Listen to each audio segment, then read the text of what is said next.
Hello everyone, a very good morning and welcome to Baiju's Exam Prep. Welcome to another session on international relations. So today we will be starting with module number 4. Under this chapter, we will be studying India's relations with Myanmar. I hope you remember that last week we had started with the eastern neighbors of India and we had covered India's relations with Bangladesh. Now let's take up another important eastern neighbor, that is Myanmar. So today we will learn many important details about Myanmar. Myanmar happens to be one of the most important neighbors for India, and Myanmar is not just any ordinary neighbor. It's a Southeast Asian neighbor because geographically Myanmar is a Southeast Asian country.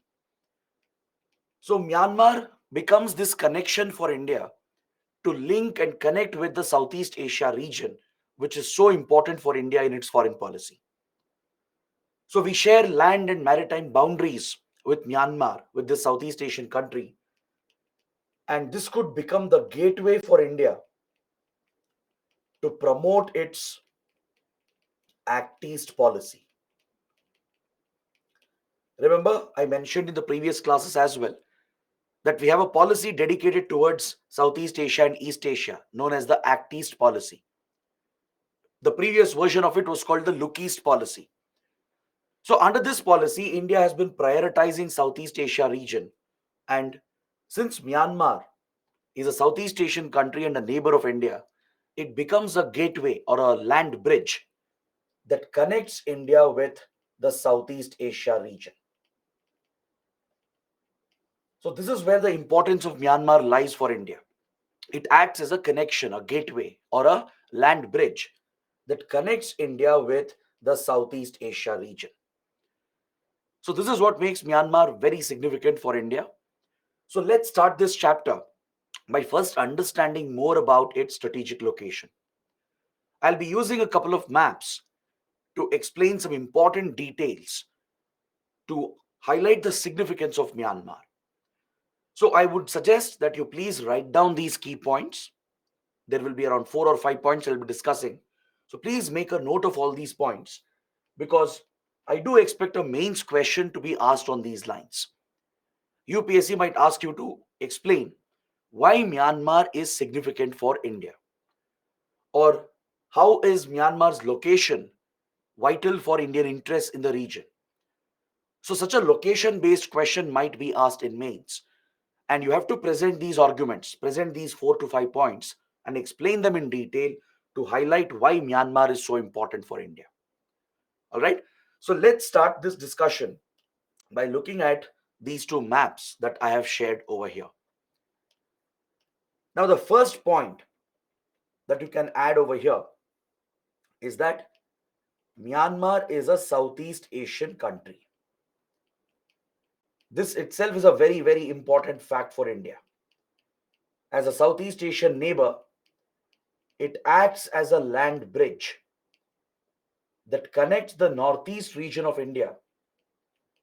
India's northeast is getting connected with Southeast Asia.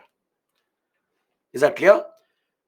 In the last chapter as well, we studied how India has been trying to develop the northeast region, how we are trying to improve connectivity to the northeast.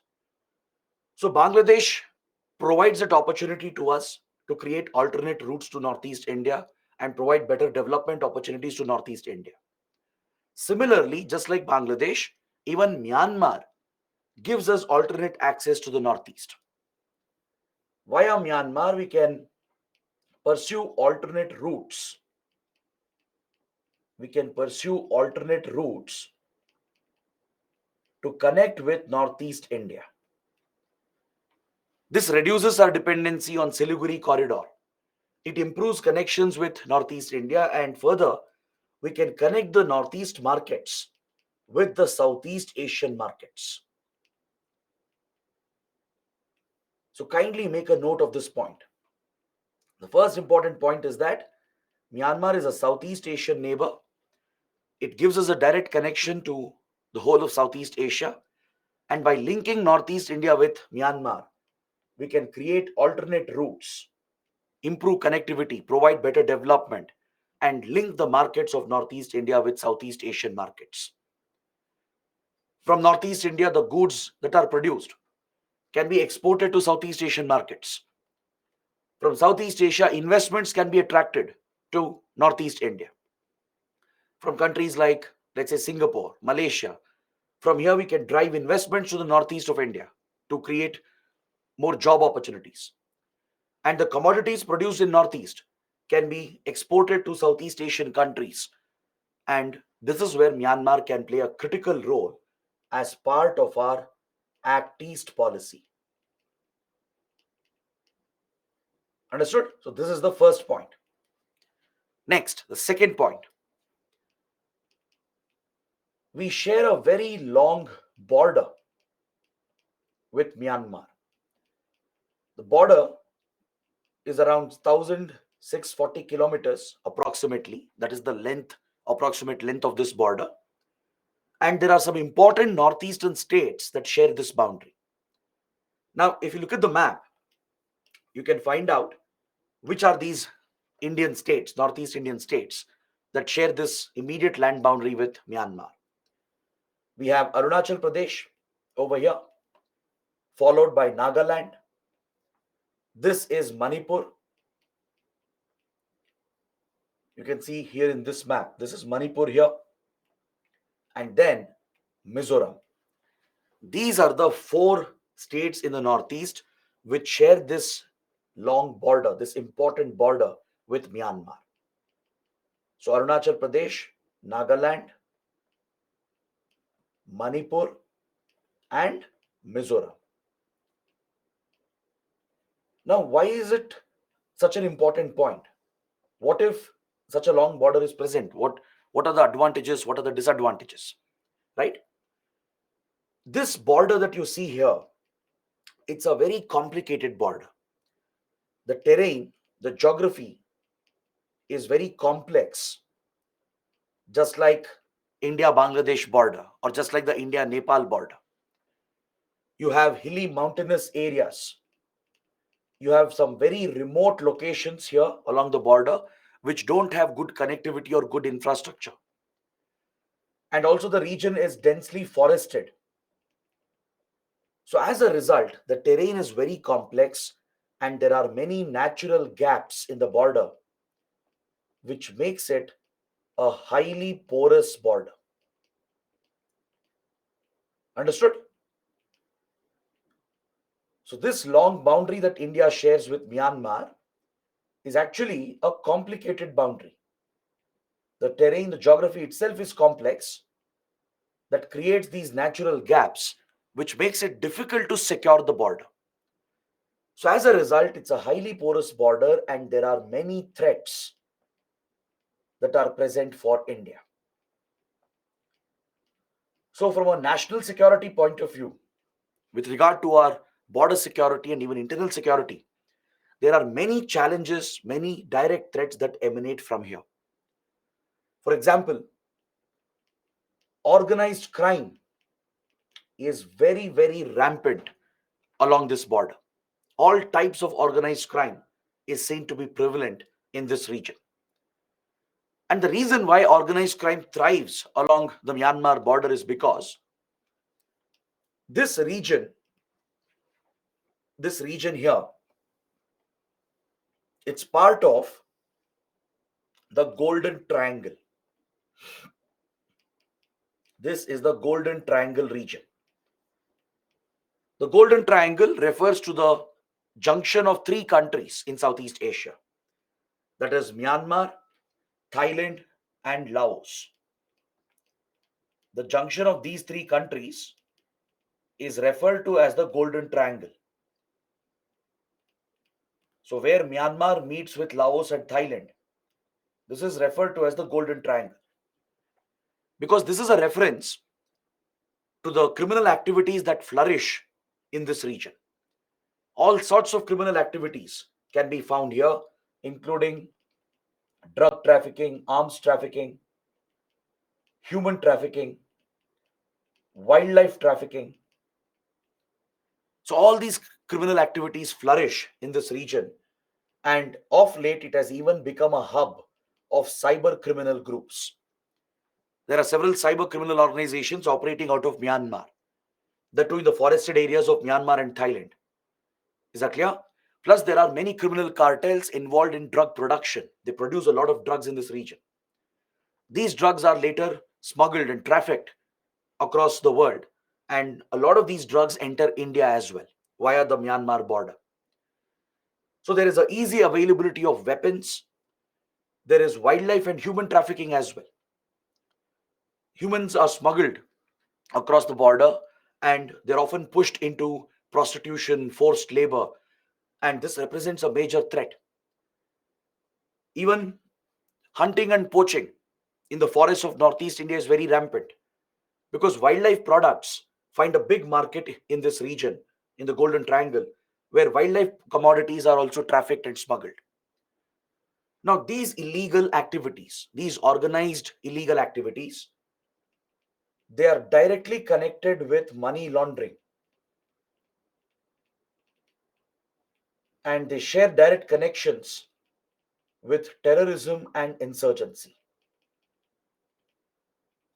So, this is the real threat faced by India.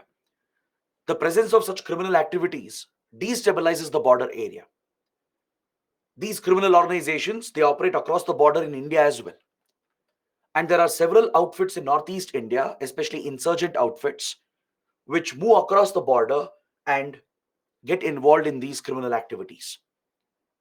As you know, the Northeast region has been very badly affected by insurgency for decades, right from 1950s. Across the Northeast region, we have seen multiple insurgencies, right? Many of these insurgent groups, they find a support base across the border in Myanmar. Is that clear? They get in touch with these criminal organizations and they source drugs, weapons, and all the support that they need. And they even launder money through these channels. So, this creates a support network for these insurgent and terrorist organizations that are targeting India. And not just that, Myanmar has become a safe haven for Northeast insurgents. Various Northeast insurgent outfits, they have found a base in Myanmar. They have found it quite easy to move across the border because it's a porous border. They can infiltrate across and they operate safely over here, and they even get some support, not from Myanmar's government, but the local ethnic groups. The local ethnic groups, they share connections with the ethnic groups on the Indian side. There are several ethnic tribal communities in the Northeast region which are closely connected with ethnic tribal groups of Myanmar. Even they have their own insurgent movements going on in Myanmar and they support each other. So, Northeast insurgents, such as, let's say, Mizo insurgents or the Kuki insurgents in Manipur, even NSCN, the Naga insurgents, Ulfa, and few other outfits, they have easily found a support base across the border. So, whenever they have come under pressure from Indian security forces, these insurgents they infiltrate, cross the border across, and they find a safe haven where they can hide and operate freely from this region. Is that clear? It becomes a terror sanctuary. The connection between ethnic tribes, even though it forms a cultural bond, a historical cultural bond, there is a risk factor for India because many of the tribes they do have a connection on the other side. Take for example Nagas, the Naga ethnic group. It's a very large ethnic clan, and there are many sub Naga groups within it. So Nagas are not just limited to Nagaland of India. Nagas can be found in Assam as well, in Arunachal Pradesh as well, in Manipur as well. And Nagas are found across the border in Myanmar as well. So Naga insurgent outfits like NSCN,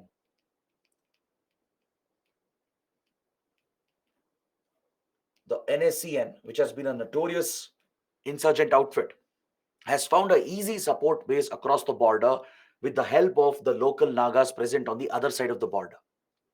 In fact, the goal of NSCN has been to liberate these Naga inhabited areas and unite them to form the Naga limb, or the so-called Greater Naga land. This has been the stated goal of NSCN from many, many years. It wants to break away all the Naga inhabited areas in India, from Arunachal Pradesh to Nagaland to Assam to Manipur, and as well as the Naga inhabited areas in Myanmar, and bring all these areas together to form the so-called Naga limb, or the Greater Naga land. Even other groups such as Kukis, they are connected with the Chin and the Zom community on the other side of the border. Recently, you might have heard about massive ethnic violence in Manipur. Right? In Manipur, there has been ethnic violence that has broken out again between the majority Metis and the minority Kukis. Kukis are designated as a hill tribe in India. They have the scheduled tribe status. The Metis, who have always been in majority and they have been dominant as well, right? Even they are fighting for the ST status, because getting the ST status gives them a lot of privileges. So this has reopened the ethnic divide in Manipur, and very violent clashes have broken out between Methi insurgents and Kuki insurgents. Both sides have been targeting each other, and the whole state has been destabilized again with the revival of these armed outfits. Methi outfits have been very dangerous and deadly in the past. Even Kuki insurgents have been very dangerous for Indian security interests. So these clashes that have broken out in Manipur, it has a connection with Myanmar.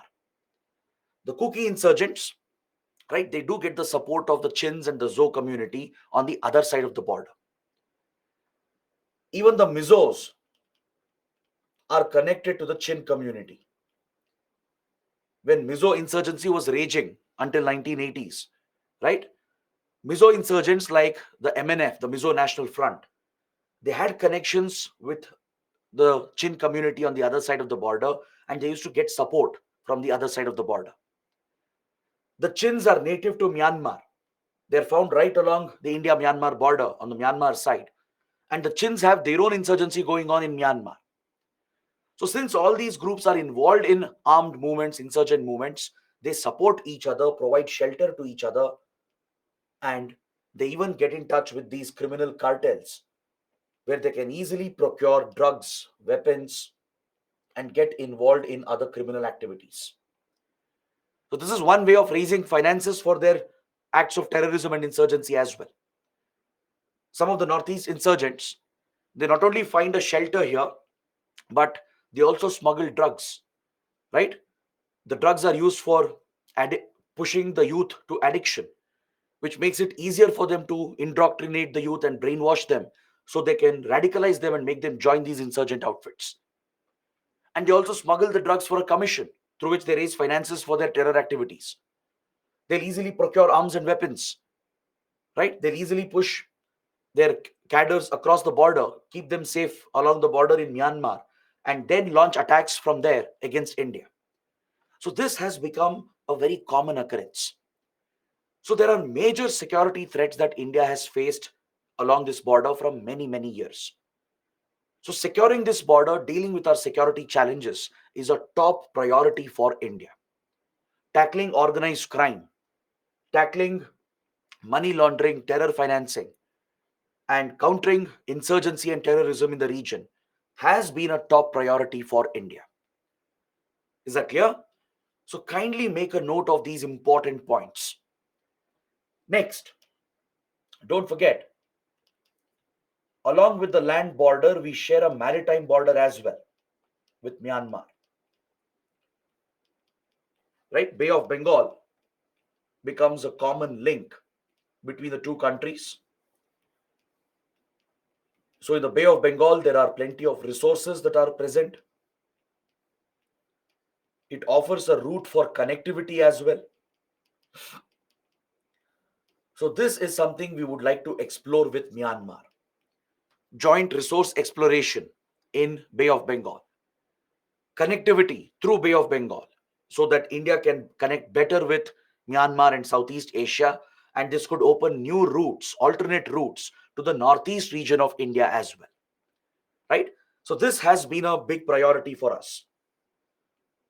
So India has been involved in some major connectivity projects. We have funded many important projects in Myanmar, and we are going to study this today. We are going to look at these Indian investments in Myanmar. So by and large, these are the various factors that make Myanmar very, very important for India. Its strategic location becomes vital for us because of all these points that I have raised. Is that clear? So to sum up, Myanmar is a Southeast Asian country acting as a land bridge to link Northeast India with Southeast Asia. This will help drive development to the Northeast and create alternate routes, which is one of the objectives of Act East policy. We share a long, porous border, which is very vulnerable to security threats. The terrain is very complex. There is a presence of organized criminal activities in the Golden Triangle region. There is a presence of money laundering networks. And along the border, there is a safe haven, a terror sanctuary that exists for several Northeast insurgent outfits. So the security threat is quite serious. And the ethnic connections between these different tribes and native groups complicates the challenges for India. Even though it's a common cultural link, it does pose a bigger challenge for India in dealing with the security threats. And then finally, the maritime boundary that we share in Bay of Bengal creates an area for cooperation where we can explore resources together, take up joint projects, focus on connectivity initiatives to improve regional connectivity. Right? So these are the priorities that we have, and that is why Myanmar is very, very significant for India. Is that clear? So I hope you guys have understood these basic points, because everything that we are going to discuss after this is based on this. Right? For the next 2 hours, whatever we are going to study, everything is related to these points that I have raised at the very beginning.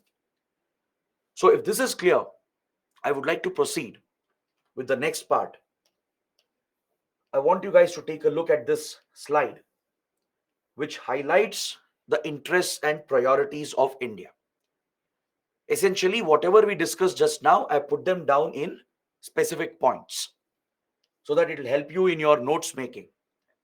So Myanmar's importance for India lies in our defense and border security, mainly to counter insurgency and organized crime. This has been a top priority for us all the while. And next, with regard to development of Northeast India, where it is a land bridge to connect with Southeast Asia and provides opportunities for greater connectivity. Understood? Now, there is another important angle to these security challenges that we are facing in Myanmar.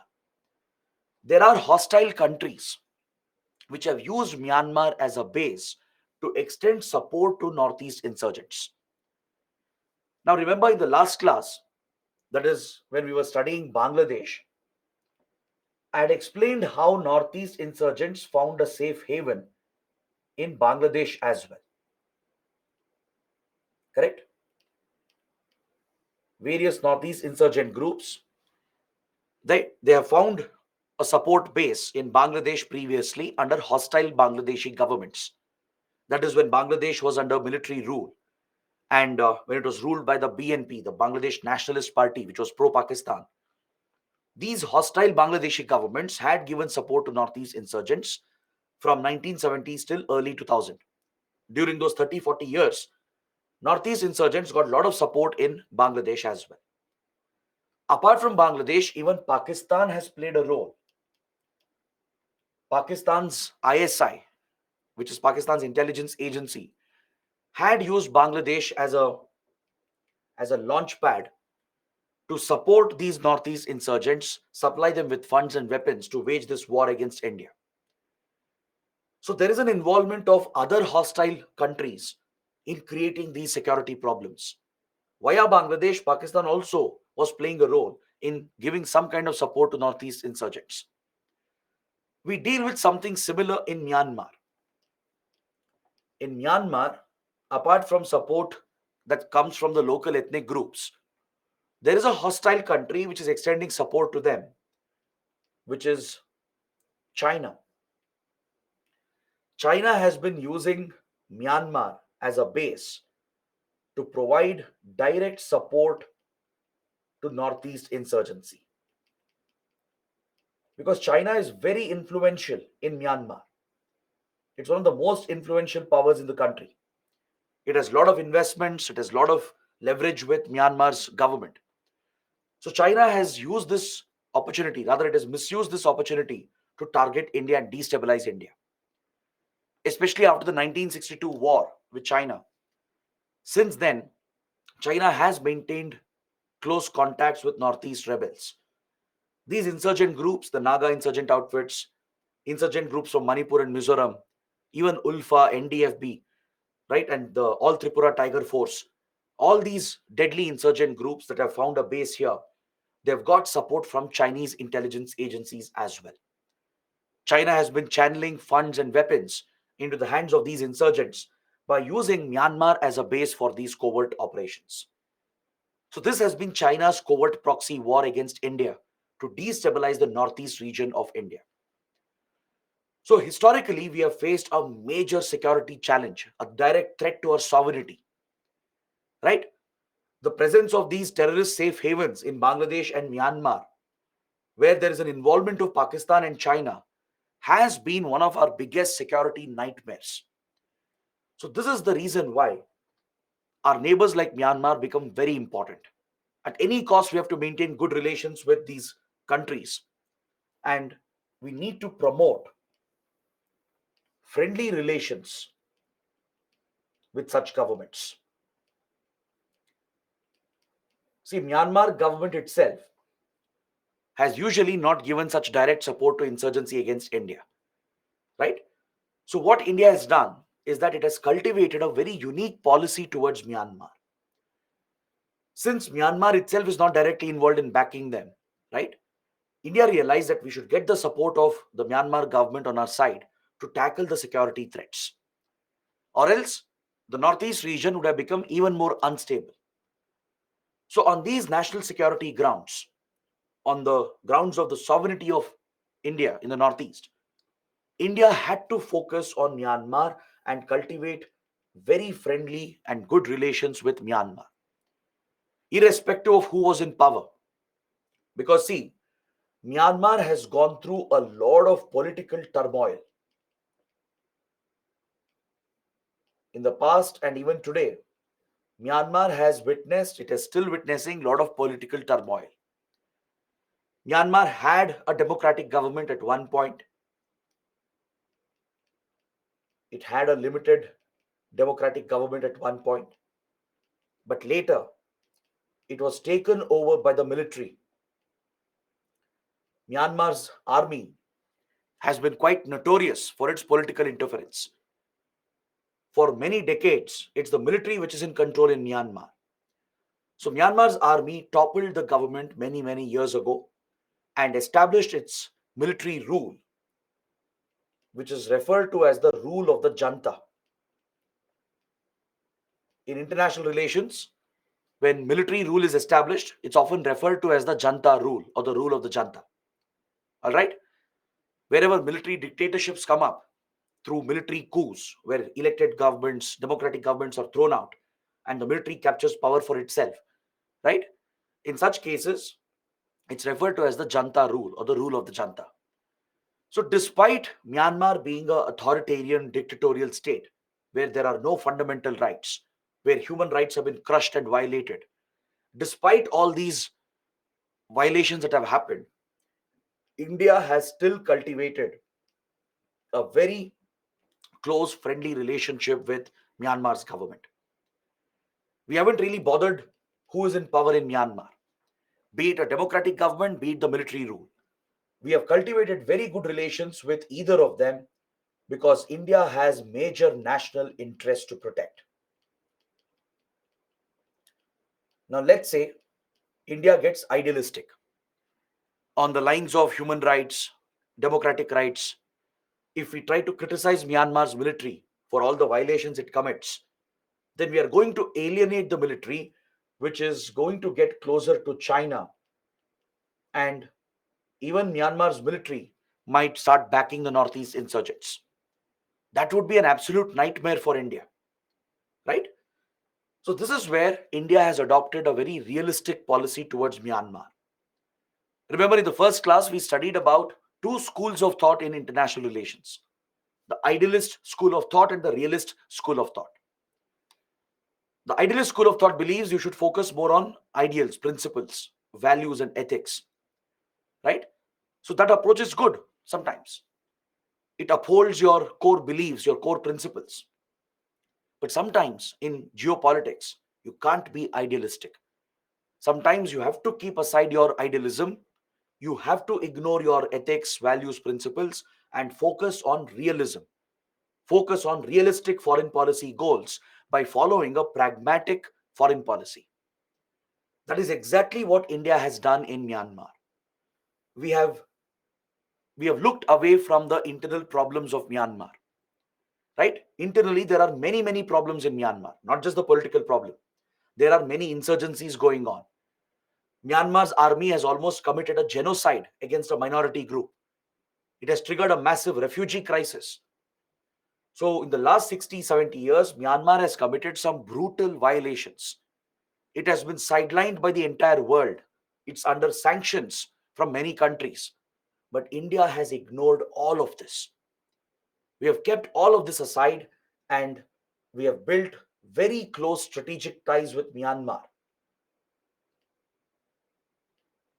We have built very close strategic relations with Myanmar, and this is the realist policy of India. Such a policy can be referred to as realpolitik. Realpolitik is a term in geopolitics which was popularized by Henry Kissinger, the then National Security Advisor of the United States. Later, he became the Secretary of State as well. Realpolitik refers to the pursuit of realist interest, the pursuit of pragmatic interests, right? Where you prioritize your national interests over ideals, principles, and values. I know it sounds cold hearted sometimes. If you're ignoring ethics principles, if you're ignoring human right abuses, right? And if you're giving them funds and weapons as well, right? It does sound wrong, morally wrong, ethically wrong. But sometimes there's nothing you can do about it, right? Internally, India can't interfere. We can't really make changes inside of Myanmar.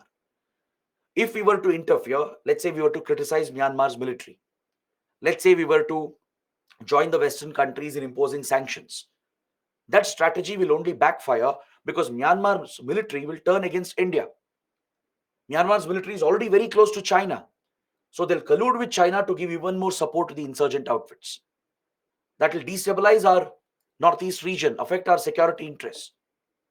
So instead of that, wouldn't it be better to not interfere inside Myanmar, allow them to do what they want, right?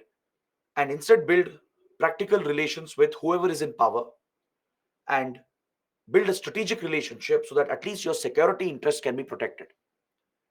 And that is exactly what India has done because India didn't have another choice, right? You see that happening in the case of Russia Ukraine conflict as well.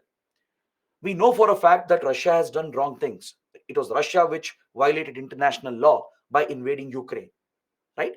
But we have such major interests with Russia and a historical partnership and friendship where Russia has always backed India. So, keeping those interests in mind, we have ignored the violations in Ukraine and still backed Russia every single time. We have not followed Western sanctions against Russia. We have never voted against Russia even once in the last 1.5 years. Many resolutions have been brought up at the UN criticizing Russia, but India has not voted. We have abstained from all those votes. So, that is again a realistic policy of India in order to maintain the strategic relations with Russia. And we have balanced that with very pragmatic ties with Western countries as well, right? You see something similar with Myanmar. With Myanmar as well, India has been very realistic from 1950s, 1960s itself. It's not a new policy. It's not that This happened in the last few years. This has been our consistent approach since the 1960s. Despite all the internal problems and political turmoil and the human right violations, violation of democratic rights, etc., India has built very good strategic relations with the government of Myanmar, especially Myanmar's army. We have made very big investments, supplied weapons to them as well. We have conducted joint exercises, joint military trainings, right? And we have managed to counter the Chinese influence in order to protect our national interests, in order to safeguard our borders and safeguard the Northeast region. This had been a necessity for India because Northeast insurgency had broken out as early as 1950s. The Naga insurgency had started as soon as India became independent, right? Then insurgency broke out in Manipur and Mizoram in the 1960s. Then in 1970s, insurgencies broke out in Assam, in Tripura. Many of these insurgents had a support base in Myanmar where they had contacts with Chinese intelligence. We knew that China was supplying funds and weapons to them. So it was a dire circumstance for India. India was pushed to the corner. So to uphold our sovereignty, to protect the Northeast region and counter insurgency and all the security threats, we had to build close relations with Myanmar. Is that clear? So we will study the political history of Myanmar. I'll take you through the major political history of Myanmar. We have to understand the current situation as well. So this explanation will help you understand our approach towards Myanmar. India has followed a very realistic approach. We have followed a policy of realpolitik, where we have been realistic and pragmatic in our approach and we have kept aside idealism. We have ignored all the internal violations, and despite all the violations the military has committed, we have built very, very close ties with the military junta in Myanmar. After China, if you ask me which country is the most influential in Myanmar, it is India. China has always been influential, right? Because the military junta is a communist state. The military junta of Myanmar is inspired by communist principles. So it's naturally very close to China and even to Russia. Russia has supplied a lot of weapons to Myanmar. China has always been a sponsorer. It has made billions of dollars in investments. It has given security support and supplied weapons to Myanmar's military, given diplomatic support as well. So China and Russia are naturally close to Myanmar's military. But apart from these communist powers, it is India which is the next most influential power in Myanmar. We've been able to do this by cultivating a very practical, a realistic approach where we have helped Myanmar where needed and in return taken the help of Myanmar where it is crucial for us. Now, Myanmar, if it needs funds, will provide funds. If it needs weapons, we'll supply weapons. Is that clear? If it needs diplomatic support, we'll do that indirectly at least. That is, we'll not follow Western sanctions, right? We'll not vote against them directly. So such indirect support can be provided by India. In return, we expect Myanmar to help us protect our borders and security. We expect Myanmar's military to help us in tackling organized crime, in checking infiltration, in countering the insurgent groups, the terrorist groups. This is the transactional equation that we have established, right? So this is the realistic approach, the realpolitik approach of India to safeguard and protect our interests in the region. Understood? Now let's see what other interests we do have in Myanmar, and then I'll take you through the brief political history of Myanmar. Understanding the background also becomes important sometimes because right now Myanmar is going through another phase of crisis. So UPSC might ask you a question on the internal problems of Myanmar and how it affects India. In the last 3 years itself, Myanmar is again back into the mode of a political crisis, right? It's facing a very serious crisis inside the country. And this has a bearing on India. It has an impact on India. So UPSC might ask a question on the internal situation of Myanmar, and without the background, you can never write a good answer to it. So let's study the brief political history of Myanmar and how it impacts India. But before that, let us see what other interests and priorities we have with this country. So apart from the long land and maritime boundaries, we have established that Myanmar is strategically vital for India, both for internal and external reasons. correct? Primarily for security and strategic reasons.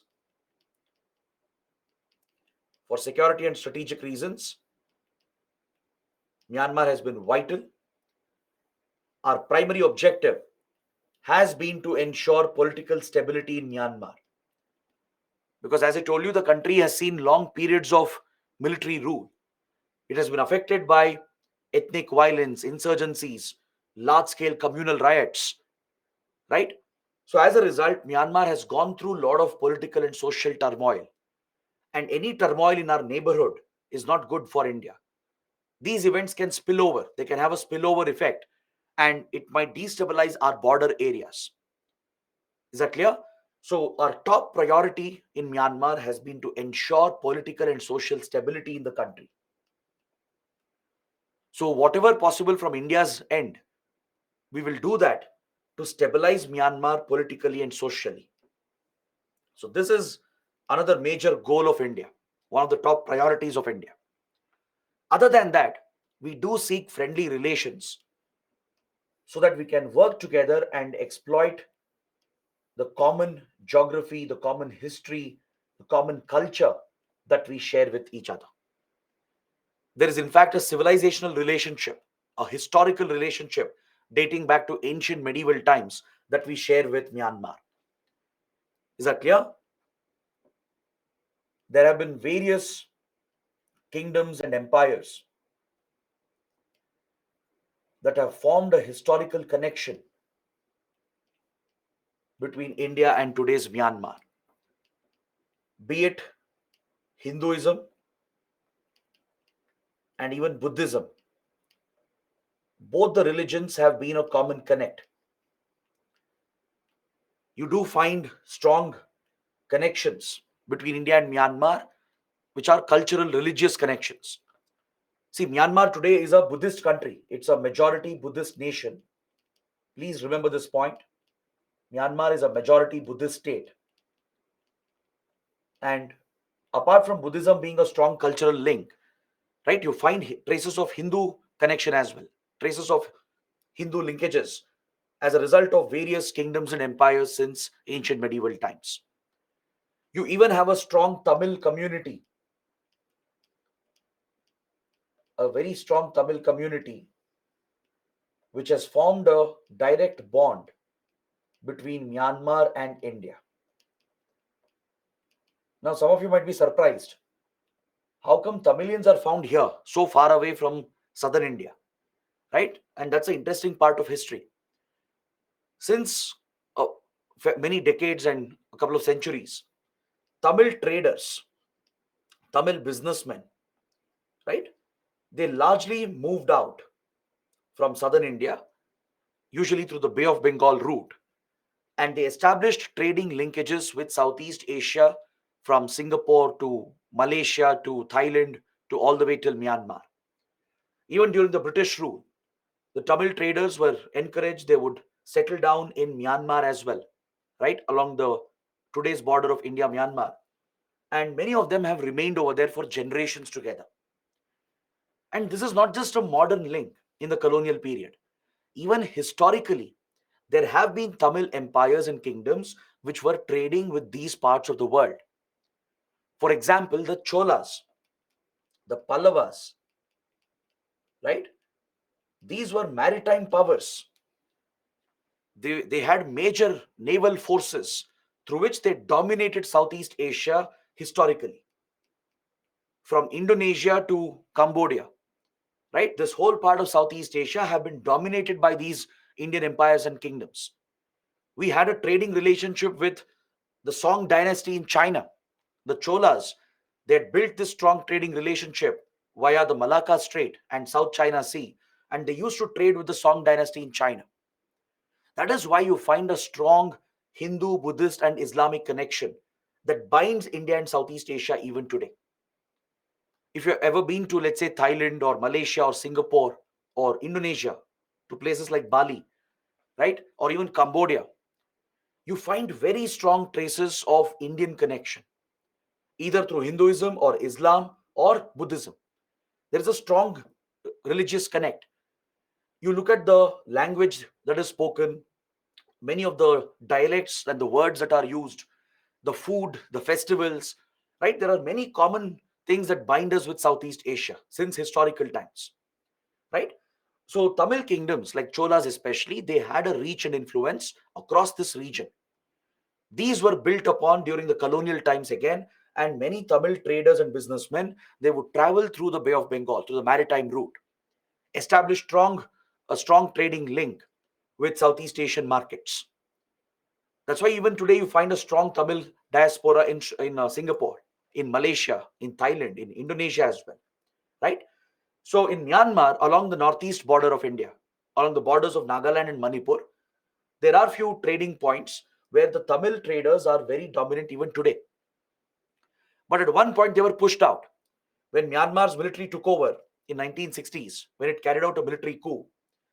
The Tamil diaspora was targeted. They were asked to quit the business and leave and go back to India. So many of them were displaced, but some of them remained. You still find a Tamil community right along the border, either inside Myanmar or sometimes in Manipur, Nagaland, Mizoram area. So there are these deep rooted cultural links, economic links, historical links, which offers an opportunity today for further cooperation with Myanmar. So these are the major interests that we have. And as a result, it becomes important for you to understand the political history of this country. You should know the brief political history of Myanmar. There is a troubled history, and these events that have happened, that is still happening, has an impact on Indian interests. All right. Now that we know what are India's interests, right, we have studied that in detail. So it's better we focus on the history of Myanmar and how it impacts India, how the current situation impacts India. Right? This is the major part of the discussion. The rest of the topics are pretty small, but this is the major part of the discussion. So let's take a look at the history of Myanmar's internal politics. See, Myanmar, as you know, it was previously called Burma. Burma was the colonial name. It was a British colony, just like India. Kindly remember this point. But it was not part of British India. All right? Burma was a separate colony on its own. It was a British colony, and it gained independence in 1948, just 1 year after India's independence. So since then, for majority of its independent history, Myanmar has been ruled by the military. Please look at this fact. For almost 60 years, out of its 70 odd years of independence, Myanmar has been ruled by the military junta. Myanmar's army has been in power. So you can imagine what happens when you have such a prolonged period of military dictatorship. Because in a military dictatorship, there are no fundamental rights, no democratic rights. Human rights are often violated and crushed. And 60 years of military rule can devastate any country. That's exactly what has happened in Myanmar. It's a great tragedy, a political and human tragedy that has happened in Myanmar. So Burma, as it was known under the British, would become independent in 1948. And in this independence movement, a leader known as Aung San,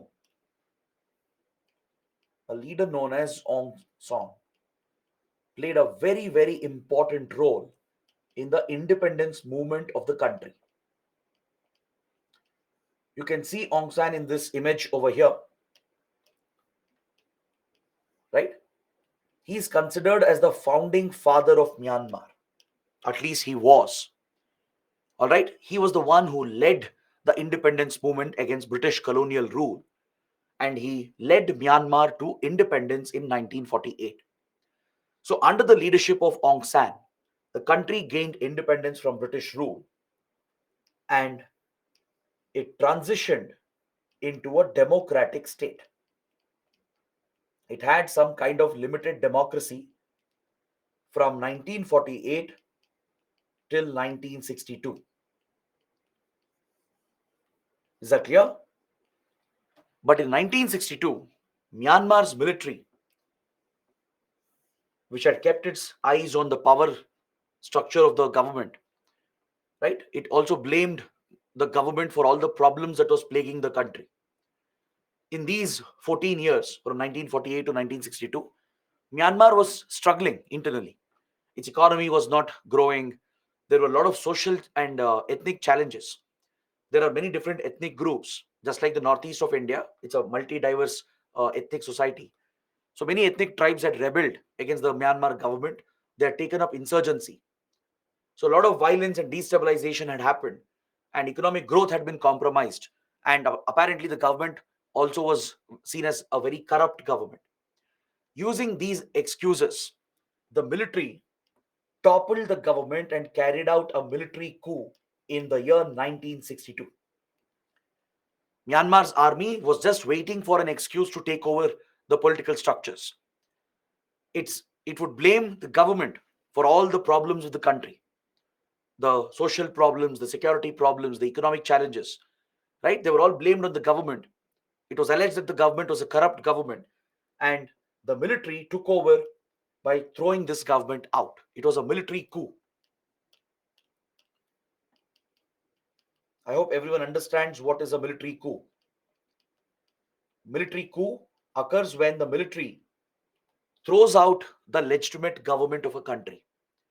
When the legitimate recognized government of the country, which is usually elected government, if such a government is thrown out, right, the recognized government, if all countries, including UN, if they have recognized a government of a particular country, right, it might be democratic or it may not be democratic. If the legitimate government is thrown out by the military and the military takes over and captures power, that is called a military coup. All right, and the rule of the military is referred to as the Janta rule, the rule of the Janta. So in 1962, the country came under military rule, and it continued to remain under military rule all the way until 2010. From 1962 to 2010, Myanmar was ruled by the military, entirely by the military. During this period of 50 years, almost 50 years, large scale human rights violations happened in the country. Many minority groups were targeted. Democratic protesters were targeted. So there has been large scale violations throughout this period by the military. But still, India would look away from these violations as Myanmar was crucial for India. Right? We would never criticize the military for all the internal violations it was carrying out. We knew what the military was doing. We knew it was wrong. But we also realized there's nothing we can do about it. If India tries to criticize Myanmar's military, and if we were to join other countries in targeting Myanmar, then the military would turn against India and align with China. That would be a nightmare for us because that would completely destabilize the Northeast region as insurgency and terrorism was raging in the 60s, 70s, and 80s. So, in order to counter this threat, India adopted the realistic policy, followed a realpolitik approach, and built very close ties with Myanmar's military. Right? We ignored all the violations that were happening, never criticized Myanmar's military for all the problems, and instead, we built very strategic and close relations with the military rule. We gave them funds, weapons. We built the strategic partnership so that the army could help us in countering the security threats. In 1980s, there was one attempt by pro-democracy protesters. In 1988, a massive pro-democracy movement broke out in the country, which was led by Aung San Suu Kyi, the daughter of Aung San. Is that clear? The daughter of Aung San Suu Kyi, she's a very popular political leader, right? She gave leadership to this pro-democracy movement that broke out in the country in the 1980s, in 1988. But this movement, as you can expect, was crushed with brutal force by the military. The military wouldn't hesitate to kill civilian protesters, pro-democracy protesters. Unarmed civilians were killed and slaughtered by the military in large numbers, and this pro-democracy movement was crushed within few months. But again, India didn't say anything. We didn't criticize the military even once, despite the massive violations that the military had carried out. Following this, Aung San Suu Kyi, the leader of the movement, was placed under house arrest. The pro-democracy leader, the daughter of Aung San, was placed under house arrest, and she would remain under house arrest for years together. She is one of the rare political leaders in modern times who has spent most of her life in jail. Right? She has been placed under house arrest for many, many years. And even though her party managed to win the elections in 1990, they were denied the right to take over the government. Aung San Suu Kyi, she heads a democratic party called NLD, the National League for Democracy. In 1990, following the pro-democracy movement, elections were introduced because Myanmar's military was under global pressure, especially Western countries. The Western countries, led by the US and also by European countries, they were putting a lot of pressure on Myanmar, criticizing the violations. They were threatening Myanmar with sanctions.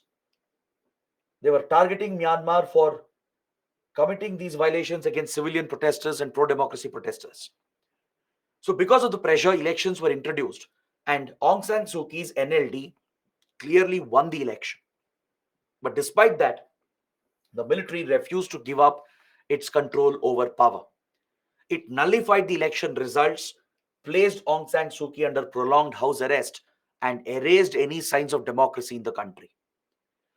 So following this, the Western countries imposed crippling economic sanctions against Myanmar. They brought out very strict economic sanctions to punish the military, to squeeze the military junta out of its funds for all the violations it had committed, the human right violations and democratic violations it had committed. So Western countries were expecting India as well to join their group in criticizing Myanmar and in following the sanctions against Myanmar. But India refused. India refused to align with Western countries. The Western countries were shocked. They were surprised. How could a democratic country like India witness and tolerate these violations of human rights and democratic rights in a neighboring country? That was their question, right? India was simply following a realistic policy, which is the approach of any country. See, Western countries, they preach about democracy, they preach about human rights. But trust me, their genuine interest does not lie in democracy and human rights. For these countries, human rights and democracy is a selective approach. They have no issues when they work with authoritarian dictatorial governments like Saudi Arabia. They were very good friends with Gaddafi, right, who was the dictator of Libya. At one point, they used to work with dictators across Africa and West Asia. Even today, US and European countries, they have no issues at all in working with dictatorial authoritarian governments if it serves their interests. But only where they have a geopolitical interest, where they want to counter rivals like China or Russia, etc. Only there they will bring up the issue of democracy, human rights, and other issues. So India, which follows an independent foreign policy, right? We have studied our policy is rooted in the principle of strategic autonomy. We look after our own interests. We don't look after American interests or European interests. Indian interests dictated that we needed Myanmar's military to tackle Northeast insurgency. We needed the help of Myanmar to counter the Chinese influence and China's role in destabilizing Northeast India.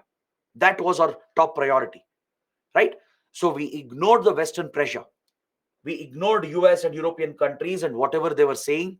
They were criticizing India, putting pressure on India.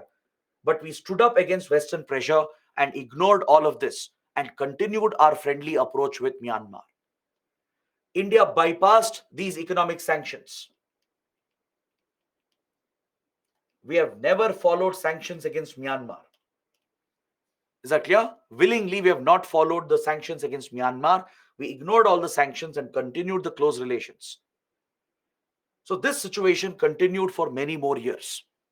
Throughout 1990s and early 2000, Aung San Suu Kyi would remain under house arrest.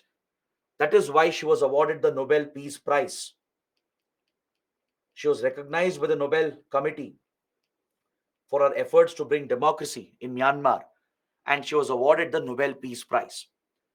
Right? Myanmar's military continued its hold over power. It continued some of the violations as well. But India ignored the Western pressure. We bypassed the Western economic sanctions and became one of the biggest investors in the country after China. After China, India remains one of the biggest investors. We took up many projects. We built closer economic ties. We supplied weapons, as I told you, and we would even conduct joint exercises and joint operations with the military. So that is the unique approach and the special relationship that India has cultivated. But then in 2007, some of the radical Buddhists, they triggered a revolution leading to unrest in the country again. In Myanmar, the radical Buddhists are extremely influential because of their internal political issues with the military, right? There was a revolution that broke out, a violent protest movement that was led by the radical Buddhists that led to the weakening of the political structure in Myanmar. So, following these internal challenges, Myanmar tried to open up. It tried to open up. It also wanted to please the Western countries to lift the sanctions because the sanctions were crippling the country. Externally, the Western pressure was acting on Myanmar. See, Myanmar is blessed with resources. All right, most of its resources are untouched, except for few countries like China. None of the others have exploited Myanmar's resources. So Myanmar's military wanted to exploit the resources, but it was not possible due to the crippling economic sanctions of Western countries. Its economy had been squeezed, and China's support alone was not enough. So Myanmar's military wanted to please the Western countries so they would lift the sanctions, thus opening up Myanmar's economy to the world. At the same time, they wanted to counter and deal with the internal problems.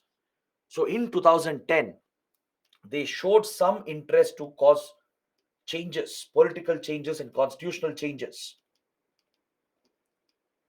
They tried to show that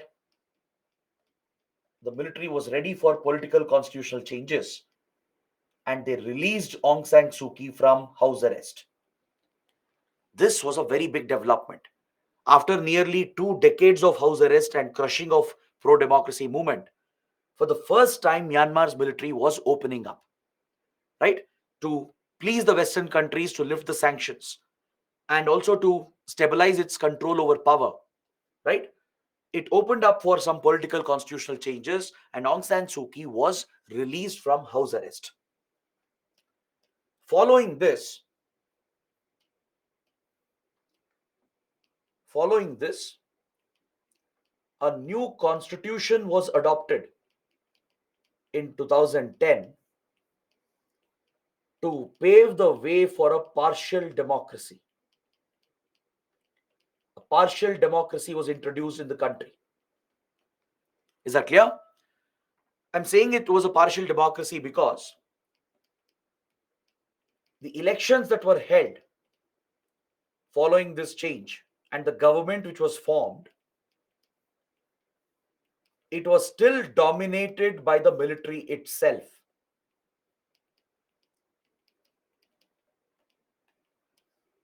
The constitutional changes were such that in the new parliament, in the new parliament, majority of the seats were reserved for military members.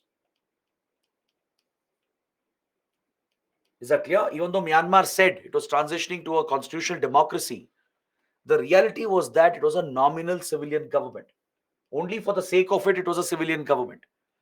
Very few seats in the parliament were allowed for elections, were opened for elections, where civilians could contest, right? But majority of the seats were reserved for the military itself. Military officials would be nominated. The parliament was dominated by the military. The government was still dominated by the military. So only partial elections and democracy was introduced. So obviously, Western countries did not recognize the change.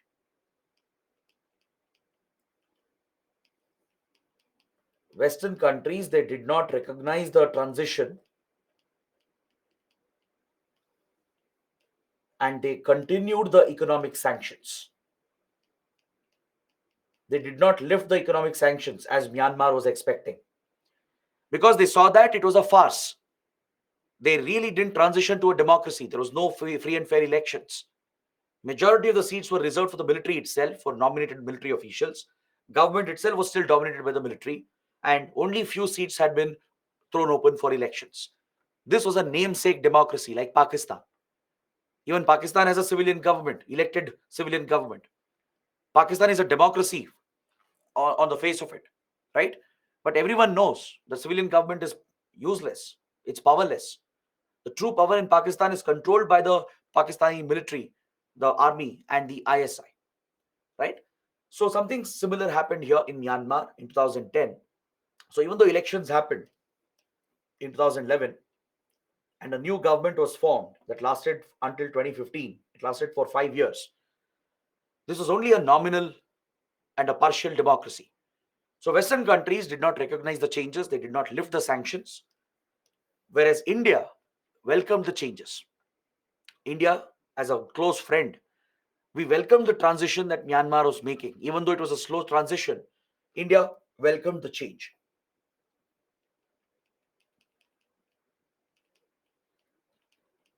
India appreciated Myanmar's military.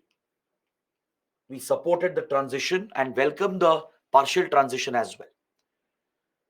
But finally, the economic pressure started acting. The military had to make changes, or else Western countries would not budge. So in 2015, Myanmar transitioned into a full democracy. For the first time in 60 years, Myanmar was returning back to a democracy, and the military stepped aside. The military stepped aside, at least officially, it stepped aside. A new constitution was brought out, constitutional changes were carried out, and fresh elections were announced in the country.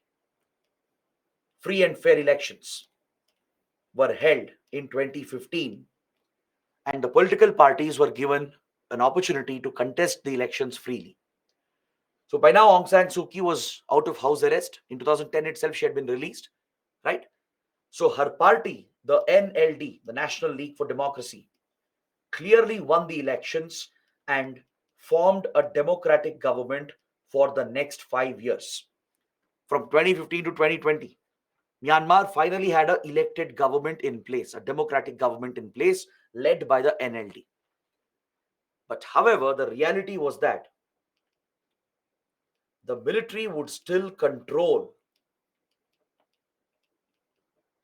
it would still control the power structures from behind the scenes. Even though elections were allowed to happen on the front and democracy was installed on the face of it, in reality, from behind, the military was still in control, right? But still, it was a big transition for Myanmar. After 60 years, elections were held, a elected government was in place. So as a result, these changes were finally recognized by the West. Western countries recognized the changes and they lifted the sanctions against Myanmar. These sanctions, which had been imposed, they were finally lifted and removed. And Western countries started re-establishing ties with Myanmar. So US, European Union, major European powers like UK, Germany, then even other developed countries like Japan, Australia, Canada, right? They all reached out to Myanmar and they started establishing their diplomatic relations because all of them were interested in playing a big role in Myanmar. Their main focus was the resources of Myanmar, which until then was accessible only to China, India, and maybe Russia. These have been the traditional powers in Myanmar. They have had access to resources of Myanmar, but not the Western countries. So all the Western powers, from US to Australia, Japan, Canada, and European powers, they were all rushing to Myanmar to re-establish the relations. They were focusing on accessing Myanmar's resources. And also, Myanmar is a key Indo-Pacific power. It's located in the Indo-Pacific. It opens to the Bay of Bengal, right? Which is a key component of the Indo-Pacific. So the Western approach was driven by their motive to counter China in the Indo-Pacific. Right? Western countries were eager to counter Chinese influence, which was rising, which was threatening Western interests across the Indo-Pacific. Right? So these interests, these economic and geopolitical interests, is what led the Western countries to finally recognize the transition, the democratic transition that happened in 2015. Elected government was finally in place, even though military was still pulling the strings. But since the transition had happened, at least the elected government was put in place. Western countries finally lifted the economic sanctions and re-established the relations with Myanmar. Now, this in a way was good news for India because transition to democracy is always welcome for India, right? That is one common policy that we always have in our foreign policy. We always encourage countries to transition to democracy if they are authoritarian and dictatorial, right?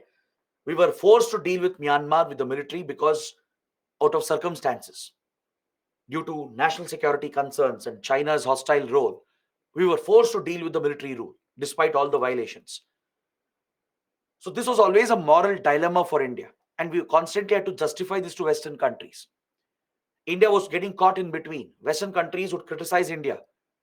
European countries and US, for many years, they have blamed India, criticized India for supporting Myanmar, despite being a democracy ourselves. Finally, when the changes happened, when sanctions were lifted and Western countries themselves established the ties, this pressure on India was lifted. So India was extremely happy, we more than happily welcomed these changes because this would make it easier for India, to pave the path for India to more proactively engage with Myanmar. Because in the past, we had pursued many projects. We had pursued many critical projects, strategic connectivity projects, but they were all delayed, especially the funding would be delayed due to the impact of the sanctions. The Western sanctions would create challenges for Indian investors and companies to invest in these key strategic connectivity projects. So now India was free from that pressure. We no longer had to bother about any Western pressure or sanctions because sanctions were lifted in 2015 as the country transitioned into a democracy, and Western countries themselves came forward to establish ties with Myanmar. So this was a big positive change. All right. But however, Aung San Suu Kyi could not become the leader of the government. She couldn't become the president. Why?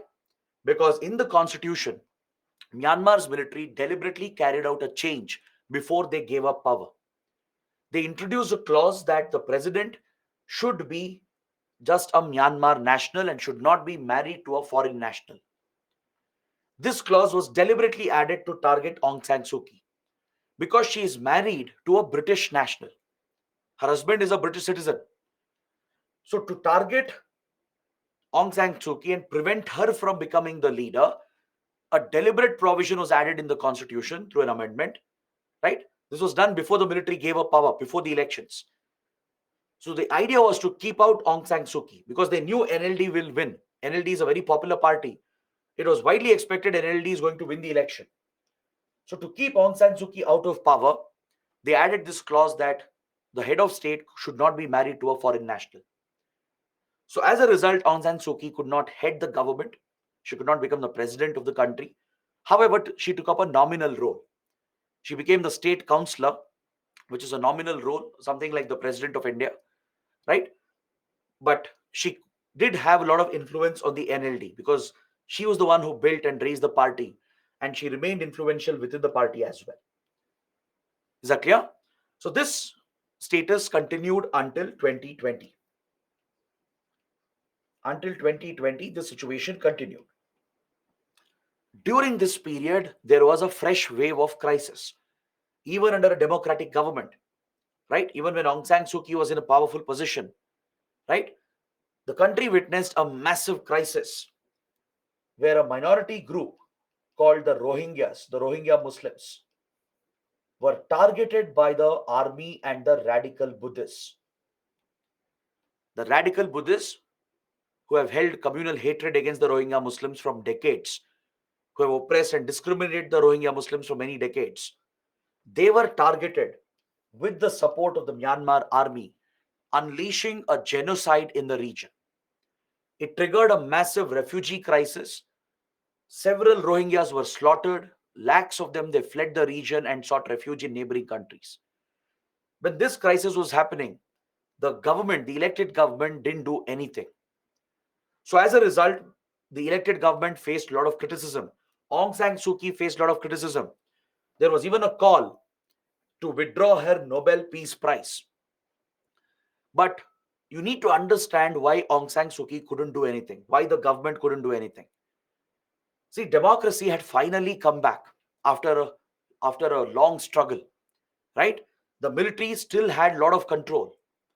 If the government does anything wrong, even one step to instigate the military will not hesitate to throw out the democratic government, right? So, due to these concerns, NLD, the elected government, and Aung San Suu Kyi, they remained silent. They didn't utter a word on the Rohingya crisis, which was perpetuated by the army and the radical Buddhists. Is that clear? So, we will discuss Rohingya crisis separately. I'll come to it at the end. But now let's come to the current situation. Let's see what is the current political status in Myanmar. So in 2020, the term of this government came to an end. Fresh elections were called. Fresh elections were to be held. The 5-year term had ended. So as expected, NLD again won the elections and was about to come back to power. The election results were clearly going in favor of National League for Democracy. The opposition party, the Union Solidarity and Development Party, which is a proxy of the military, because it mainly consists of former military members, right? This party had lost. People wouldn't vote for this because people of Myanmar have been frustrated with military rule and dictatorship. So NLD has remained popular despite all the criticism, all the challenges, and people voted for Aung San Suu Kyi and NLD, and it was clearly about to win the elections. But before the results could be finalized and announced in February 2021, the military resorted to its usual tactics. Now, the military was worried. It was concerned about the growing popularity of Aung San Suu Kyi and NLD. The military realized that if democracy continues for one more term, the military might be wiped out. So, this led the military of Myanmar to step in again, to intervene again in the electoral process. They raised unsubstantiated allegations of electoral fraud. Without any evidence, they alleged that elections had been rigged, they had been manipulated to favor Aung San Suu Kyi and her party, the NLD. These were lies, utter lies, because the elections were monitored and certified by many election agencies from around the world, including our own election commission. When elections happen in a democratic country, foreign election agencies are invited to monitor and certify that it's a free and fair election. So many election agencies and commissions, including the Election Commission of India, they had certified that on the ground the elections appear to be free and fair. Right? The NLD had clearly won a mandate. Aung San Suu Kyi had again got the popular support. But the military raised these unnecessary allegations without evidence, saying that elections were rigged. It was manipulated. They said it was a fraud committed by the NLD. By using this fake excuse, they overthrew the government again, and the military declared a national emergency. It overturned the election results. It did not allow NLD to form the government. The election results were nullified, and the top leaders were all arrested again. Several cases were filed, many petty cases as well. Like, for example, Aung San Suu Kyi was accused of breaching COVID-19 protocols. For that, she was arrested. She was arrested again for having walkie talkie handsets, radio sets, right? On such flimsy grounds and charges, she has been arrested. Multiple cases have been filed, including corruption, and many other cases have been filed, leading to her prolonged house arrest again. In the last 3 years, we haven't even seen Aung San Suu Kyi. She has been placed under house arrest, delivered punishments after punishments, and the government was thrown out and military captured power again in 2021. So it's almost been 2.5 years since this happened, and the military rule continues even today. The Janta rule continues to this day. All right. So what happened was that as soon as the national emergency was declared and the military captured power again, it was immediately resisted by the people and the political parties. Several ethnic groups that oppose the military, opposition political parties, pro democratic parties, and the civilians, they all united to launch massive pro democracy protests against the military rule. Because the people of Myanmar are frustrated with military dictatorship. The country is lagging behind. They don't have basic development in the country. There is large scale violence and destabilization, whereas the military leaders remain rich and powerful. So, all the opposition leaders and various political and democratic parties, along with ethnic groups and insurgent groups, they all united with the civilians. They led mass protests to fight for democracy, to restore democracy in the country. But as you can expect, the military has crushed the rebellion. It has used massive force and it has already killed hundreds and hundreds of civilian protesters. At least 1,000 to 2,500 civilians have been slaughtered. That's the minimum number, right? These many innocent civilians have been killed in the last 2.5 years. It has carried out a mass crackdown.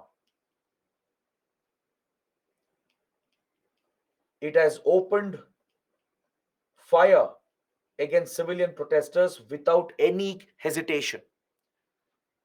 It has even used heavy weaponry like airstrikes, battle tanks, and artillery guns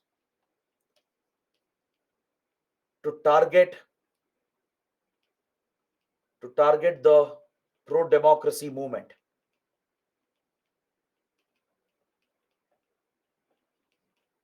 Is that clear? So that is the disastrous situation that Myanmar has gotten into again. And it's all thanks to the military dictatorship of Myanmar. They have used Russian fighter jets. Myanmar's Air Force also has Russian fighter jets like the Sukhoi 30, MiG 27, etc. And they have conducted airstrikes to bomb the areas that are held by the opposition leaders.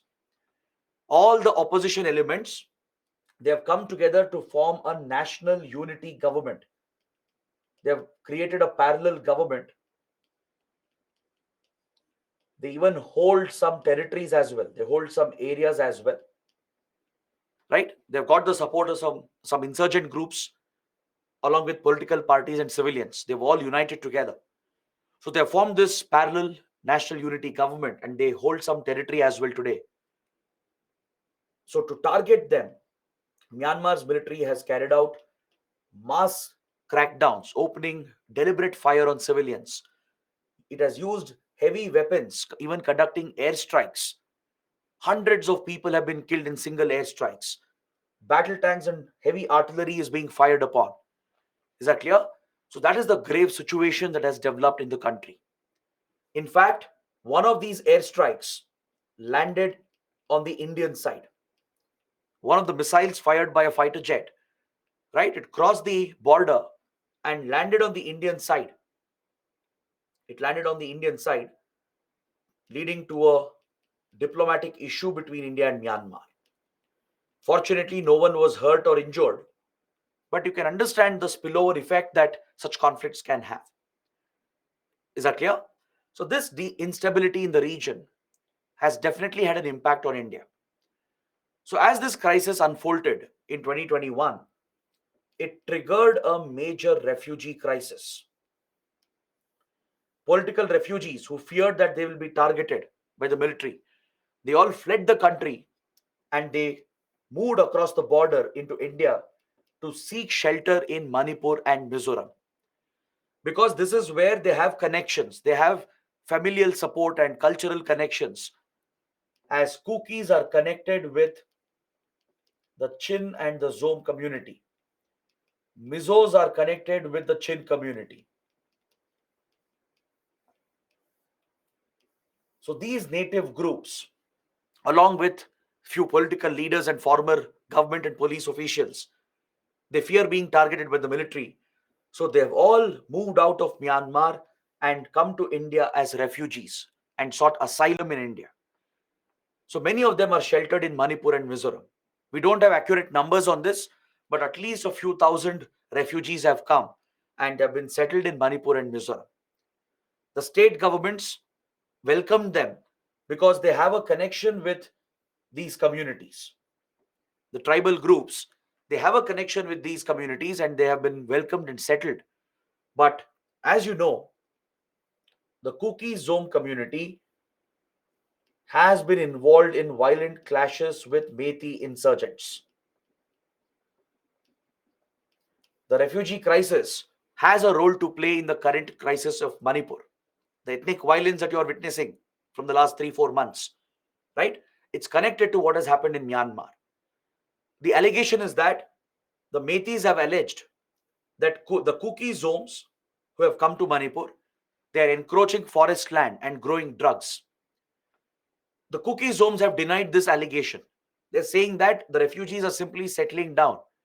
They've cleared some forests just to settle down because they have no other place to go. So these divides, along with the demand for the tribal status by the Metis, triggered massive violence where Metis unleashed massive violence against the Kukis. Kukis also have retaliated with counter violence, leading to complete destabilization of Manipur. And there's every possibility of insurgency raging back in Manipur.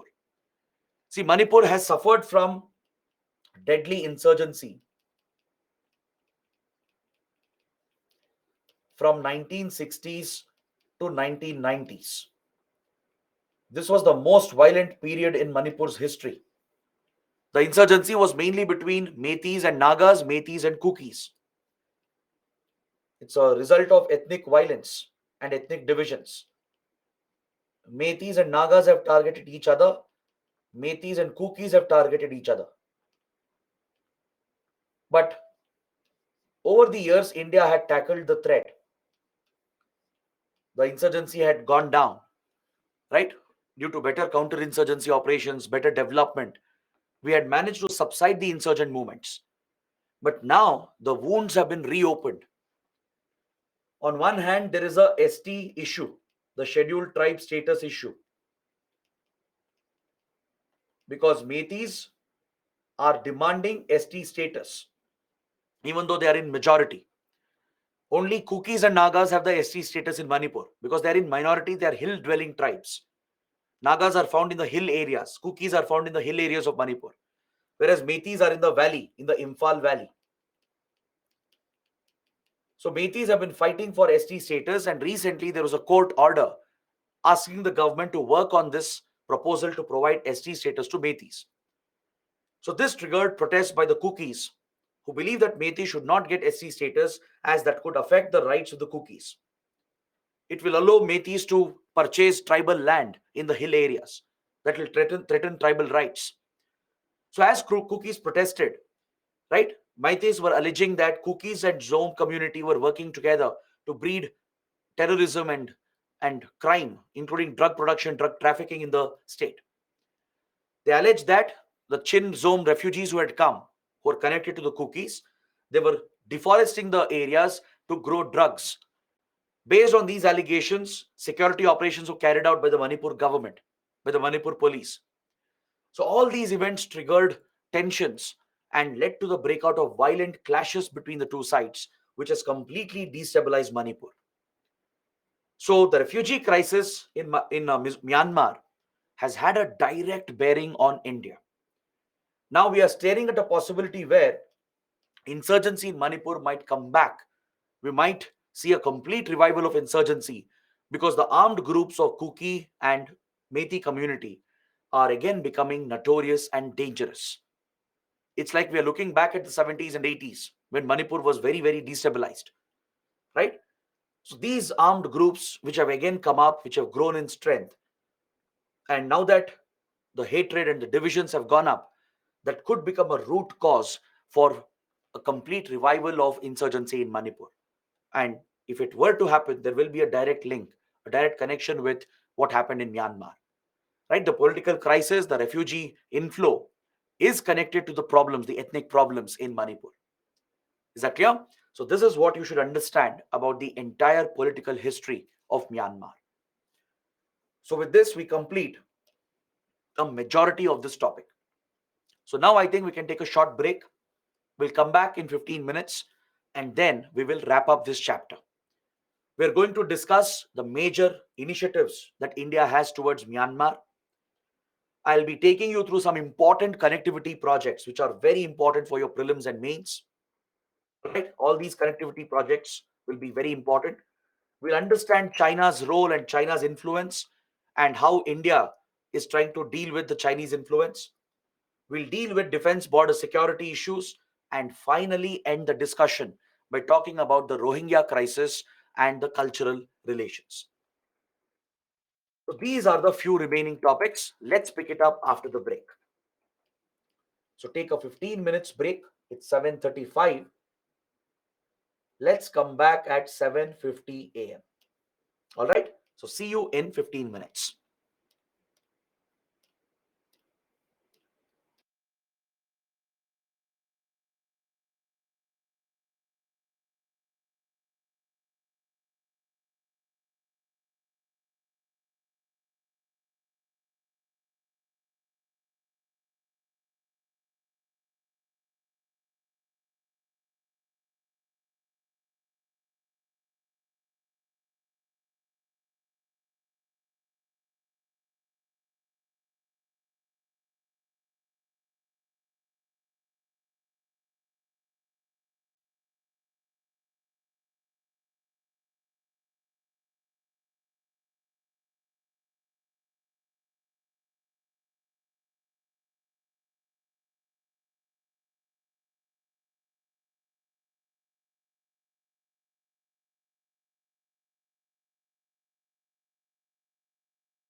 Hello, everyone. Welcome back to the session. Now, let's talk about the major policy initiatives towards Myanmar that have been launched by the Modi government. There are five major policies that we are pursuing towards Myanmar. One, of course, is the Act East policy of India. As we discussed, Myanmar is like a land bridge, it's a gateway for us to connect with Southeast Asia. The focus of the Look East Act East policy has always been to improve India's relations with Southeast Asia and East Asia. So, Myanmar occupies a very, very important place in our Look East Act East policy. If we have to connect better with Southeast Asian markets, if we have to drive development to Northeast India, Myanmar will be very, very critical. Correct? Myanmar is also blessed with resources. It is also a key member of the ASEAN group, which is a regional grouping of the Southeast Asian countries. So, India has been pursuing close ties with Myanmar as part of the Act East policy as well. In fact, when the Look East policy was upgraded to the Act East policy in 2014, India made this announcement when Prime Minister Modi was in Myanmar participating in the ASEAN summit. Now, this was a symbolic gesture by India. When Prime Minister Modi made the announcement that we are upgrading Look East policy to Act East policy, we chose to announce this when the PM was on Myanmar soil. Right? Myanmar was hosting that year's ASEAN and East Asia summit, and the India ASEAN summit was also taking place. So, PM Modi, who was participating at this summit, announced the upgradation of Look East to Act East. Now, this signifies that we give lot of priority to Myanmar under the Act East policy because we are looking at Myanmar as a bridge, as a connection to Southeast Asia. That was a symbolic message being sent out by India when we made the announcement in Myanmar itself. Right? In diplomacy, symbolism holds a lot of value. The symbolic gestures you make, right? The symbolic messages you send out hold a lot of value in diplomacy. Countries look for those signs. So when India announced the upgradation of Look East to Act East, it was when Prime Minister Modi was in Myanmar participating in the ASEAN summit. So the message was very simple that Myanmar is vital for India. It's crucial for India to link with Southeast Asia, to get closer to ASEAN countries, to connect with Southeast Asia. Myanmar is the link for India. That was the message that India was sending out. Other than that, the neighborhood first policy, which we had studied previously, also will apply for Myanmar. As a neighboring country, Myanmar would also benefit from India's neighborhood first policy. Right? This was again launched by Prime Minister Modi in 2014 when he came to power. During his swearing in ceremony, right, he had invited all the SARC leaders and he announced the launch of neighborhood first policy where India would prioritize its relations with the neighboring countries. So Myanmar, being an immediate neighbor, benefits from the neighborhood first policy of India. So in fact, Myanmar is the only country where both neighborhood first and Act East policy both will apply. Since it's an immediate neighbor of India, neighborhood first policy will apply. And as it is a Southeast Asian country, the Act East policy shall also apply to Myanmar. So these are the two major policy initiatives that drives India's relations with Myanmar. Then we also have the Buddhist Circuit Initiative that promotes cultural diplomacy. Right? We have studied the Buddhist Circuit Initiative in previous classes under Nepal and Bhutan. I have explained what is the Buddhist Circuit Initiative.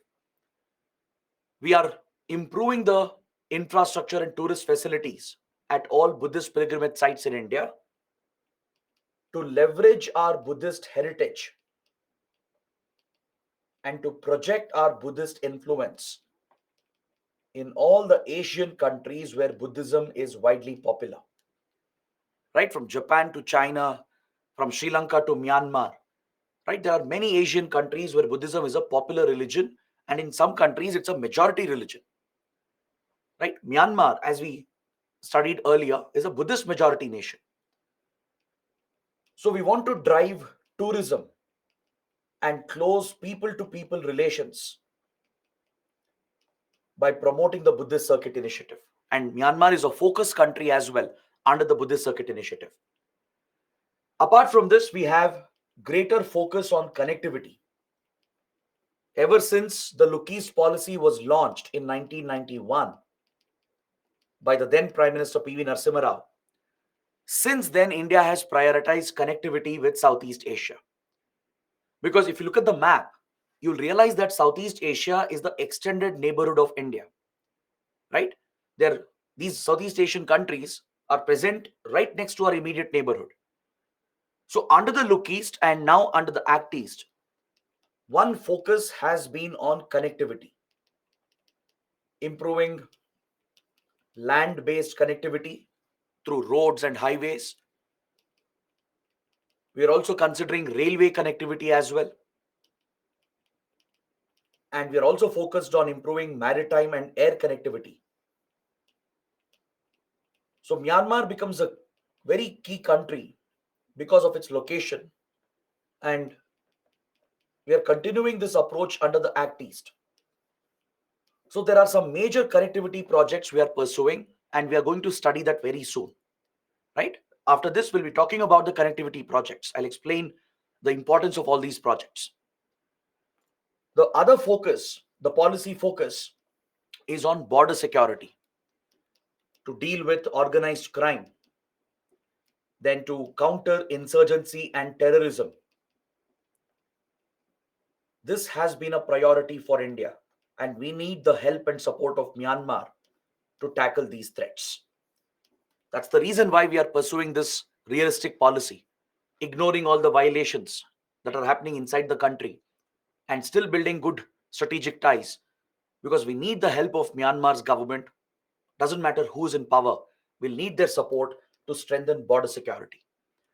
So these are the 5 priority policies of India which applies to Myanmar.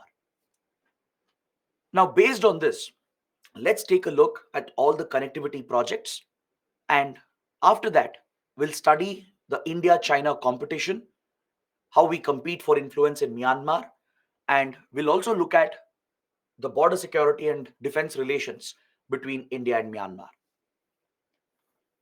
With regard to connectivity projects, the first project is the IMT Trilateral Highway. The IMT Trilateral Highway. It stands for India, Myanmar, Thailand Trilateral Highway. This is essentially a road project that was proposed in the 1990s. It was proposed under the Look East policy. All the 3 countries are very eager to establish this highway link that will connect India closely with these 2 Southeast Asian countries. So Northeast India will get closer to Myanmar and Thailand, thus linking the markets and creating economic opportunities for both the sides. So from a prelims point of view, these projects become very, very important. You should be familiar with the alignment, the route of these projects, because you can expect map-based questions in your prelims. Even for your mains, citing the example of these connectivity projects will help you highlight the close relations that India and Myanmar have. So please look at the map. The IMT highway connects More, which is a border town in Manipur. It's a very important commercial town. It's a trading center. This is where you find a strong Tamil community as well. They trade between Northeast India and Myanmar. All right. So from More, which is right along the India-Myanmar border, the highway will extend inside Myanmar to connect with the major cities of Myanmar, that is Mandalay and Yangon. From here, the highway will move towards Thailand to connect with Mesot. These are the 3 places, the three important locations being connected with Moree. The whole focus here is to improve cross border trade, promote the movement of vehicles, especially trucks. They're also contemplating a motor vehicles agreement to allow the free movement of vehicles between these countries.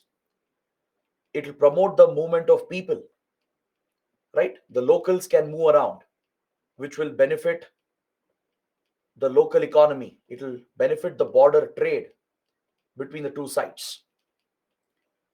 It will also promote the cultural ties, the people to people relations. It will promote the people to people relations. Since communities on both the sides are connected, right? Many ethnic groups have historical, cultural, familial connections. It helps them to connect better and drives the cultural ties as well. It will benefit tourism, right? If you have a land route to Myanmar and Thailand, it could drive tourism from both the sides. So this could be a blessing for border trade opportunities and as well as the economic relations between the two countries, and could drive investments as well into the northeast region. In fact, the goods of northeast, the products, can find markets in Southeast Asia through this highway. So that is the reason why the IMT Trilateral Highway is a very important project. But however, unfortunately, the project has faced a lot of delays. The project is still pending, it's still not completed. It's only partially built. Some sections of the highway has been completed, but the project has hit many delays due to financial issues and also due to the political problems and the security situation in Myanmar. Is that clear? So this is where India is finding it to be challenging when it comes to such connectivity projects. That is why we want to ensure political stability and social stability in Myanmar. Without stability, these projects cannot succeed. India has found it difficult to finance the project because of the sanctions. Because again, Western sanctions are back since 2021, since the military took over again and toppled the elected government. Western countries have cut off their ties and they have brought back economic sanctions. So, over the last 15 years, we have struggled to fund the project because of Western sanctions. Our companies, our banks, they find it difficult to move the money and channel the money to Myanmar because they will feel the impact of Western economic sanctions. Apart from that, the political crisis, the security situation, and the constant violence and turbulence in Myanmar, this has disrupted the IMT highway project. It is nearing completion, but these issues have delayed the project for many, many years. But if completed, it has great potential to transform the region itself because it will connect South Asia with Southeast Asia. Don't forget that point. It not only connects India with Southeast Asia, but it's a connection between South Asia and Southeast Asia, right? In fact, India has a proposal to extend this highway in the future to Laos, Cambodia, and Vietnam. There is a proposal from the Indian side under Look East Act East policy to extend this highway all the way to Vietnam, covering these Mekong countries. These countries are the Mekong countries. They are part of the Mekong River Delta. So Myanmar, Thailand, Laos, and Cambodia and Vietnam, right? The CLMVT countries. C for Cambodia, L for Laos, M for Myanmar, V for Vietnam, and T for Thailand. We abbreviate that as CLMVT. These countries are part of the Mekong region, the Mekong River Delta. And we want closer relations with all these countries, especially Vietnam is a strategic partner for India. We have very close defense and security relations with Vietnam. So this will allow India to directly access South China Sea as well and counter Chinese influence in its own backyard. If China can meddle in the Indian Ocean, which is India's backyard, and counter Indian influence, similarly, India has an ambition to counter Chinese influence in its own backyard by reaching out to South China Sea. If this highway is realized, if IMT highway is completed, and then if it is extended till Vietnam, right, that will give us direct access to South China Sea, where we can counter the Chinese influence. There is also a proposal for a parallel railway link to connect Delhi with Hanoi. Parallel to this road, we are proposing a railway line as well that will pass from India to Myanmar, Thailand, Laos, Cambodia, and Vietnam. Right? The Delhi Hanoi link. Hanoi is Vietnam's capital, and Delhi is, of course, India's capital. So these are some mega projects that have been conceptualized, but the projects are yet to start. The extension has not started. Railway line also has not started. These are simply proposals which are there on paper. IMT highway project has started, right? It's nearing completion, but it has faced many delays and it is still pending, right? The main problem is in Myanmar. Moving the money, financing the project has become a challenge. Constructing the road has become a challenge. The political and security crisis and the constant violence in the region is derailing these initiatives. Apart from these road and rail projects, we have a maritime link project as well. That is the Kaladan Multimodal Transit Transport Corridor. This is one of the most important regional connectivity projects that India has taken up. The Kaladan project. As the name itself tells you, it's a multimodal transit transport corridor, meaning it involves multiple modes of transportation. It has a maritime link through Bay of Bengal. There is a sea-based link through Bay of Bengal. There is a inland navigation route on Kaladan River in Myanmar. Through the Kaladan River, inland navigation route is being created, and there is a highway as well, a road-based connectivity as well. So it's a combination of three different modes of transportation: through the sea, through a river, and then through a road. That's why it's called multimodal transit transport corridor. So this project again was proposed under the Look East policy. It was proposed in the 1990s. All right. The plan is to link the Indian port at Kolkata Haldia to create a direct sea link from Kolkata port to the strategic Sitwe port that you can see here in the map. The Sitwe port of Myanmar is a strategic port. It opens to the Bay of Bengal and it has been built by India. India has financed the construction of the Sitwe port and it's operated by an Indian company. Recently, this maritime link was opened. Just a few months ago, the sea route of Kaladan, the sea route of Kaladan has opened for operations. Please remember this point. Very, very important. The Sitwe port, built by India, operated by an Indian company, has been recently inaugurated. All right, so this part of the link has been completed and we have set up this maritime link. But from here, we are facing a challenge because the Sitwe port and Kaladan river that you see here, they are located in the Rakhine state of Myanmar. This is the Rakhine state of Myanmar.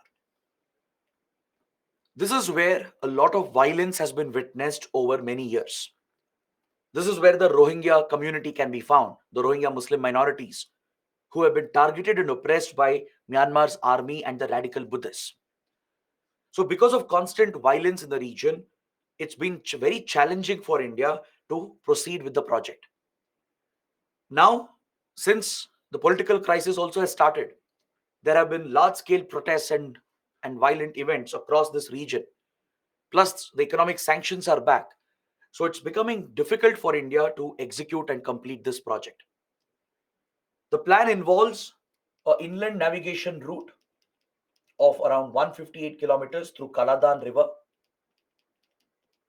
Kaladan is actually a transboundary river. It flows down from Mizoram towards Myanmar. So after this inland route on Kaladan River, a highway is being built that will directly connect this route, this river route, with the Indian state of Mizoram in the northeast. So this will create an alternate access to northeast India. We don't have to rely just on Siliguri corridor. Sending goods from rest of India to Mizoram and Manipur is more challenging through Siliguri corridor. It's a longer route and more difficult route. If this route becomes operational, right, we'll get an alternate access to Mizoram, and it'll improve the opportunities for Northeast India, right? Plus, we already have other connectivity projects that we are pursuing with Bangladesh. In the previous chapter, we studied the road, rail, and waterway projects of India Bangladesh, through which we are creating alternate routes to Northeast India. So, this would be an addition to that. This would be through Myanmar. It would improve our trade relations with Myanmar and give us alternate access to the Northeast region. But the highway project here from Mizoram to Myanmar also has faced challenges because it has been targeted by insurgents. Along the Mizoram Myanmar border over here, there are few armed insurgent groups and criminal groups that operate. They have targeted the project and they have tried to derail the project. So the security situation also has hampered the project. So that is why the project has been delayed. Is that clear? There have been funding issues because of the sanctions, because of the impact of the sanctions and the violence in Rakhine state and the threat of insurgents and criminals along the border. These issues have affected the project, and as a result, the project has slowed down. Even today, the project is not complete. It's been more than 2 decades since the project was taken up and proposed, right? But still, we are not able to complete this due to all these problems associated with Myanmar. But India still has some hope that if things stabilize in Myanmar and if we can push these projects quickly, this will give India a dominant role in Myanmar. The IMT highway, the proposed extension, and the parallel railway line, along with the Kaladan project. This could transform our ties not just with Myanmar but with Southeast Asia itself. So we still have hopes, but for that, the situation in Myanmar has to stabilize first. Is that clear? Now, compared to these Indian projects, let us see how China has done. Let us see where China stands as far as investments in Myanmar is concerned. Because since Nepal, Bangladesh, we have been discussing the India-China competition.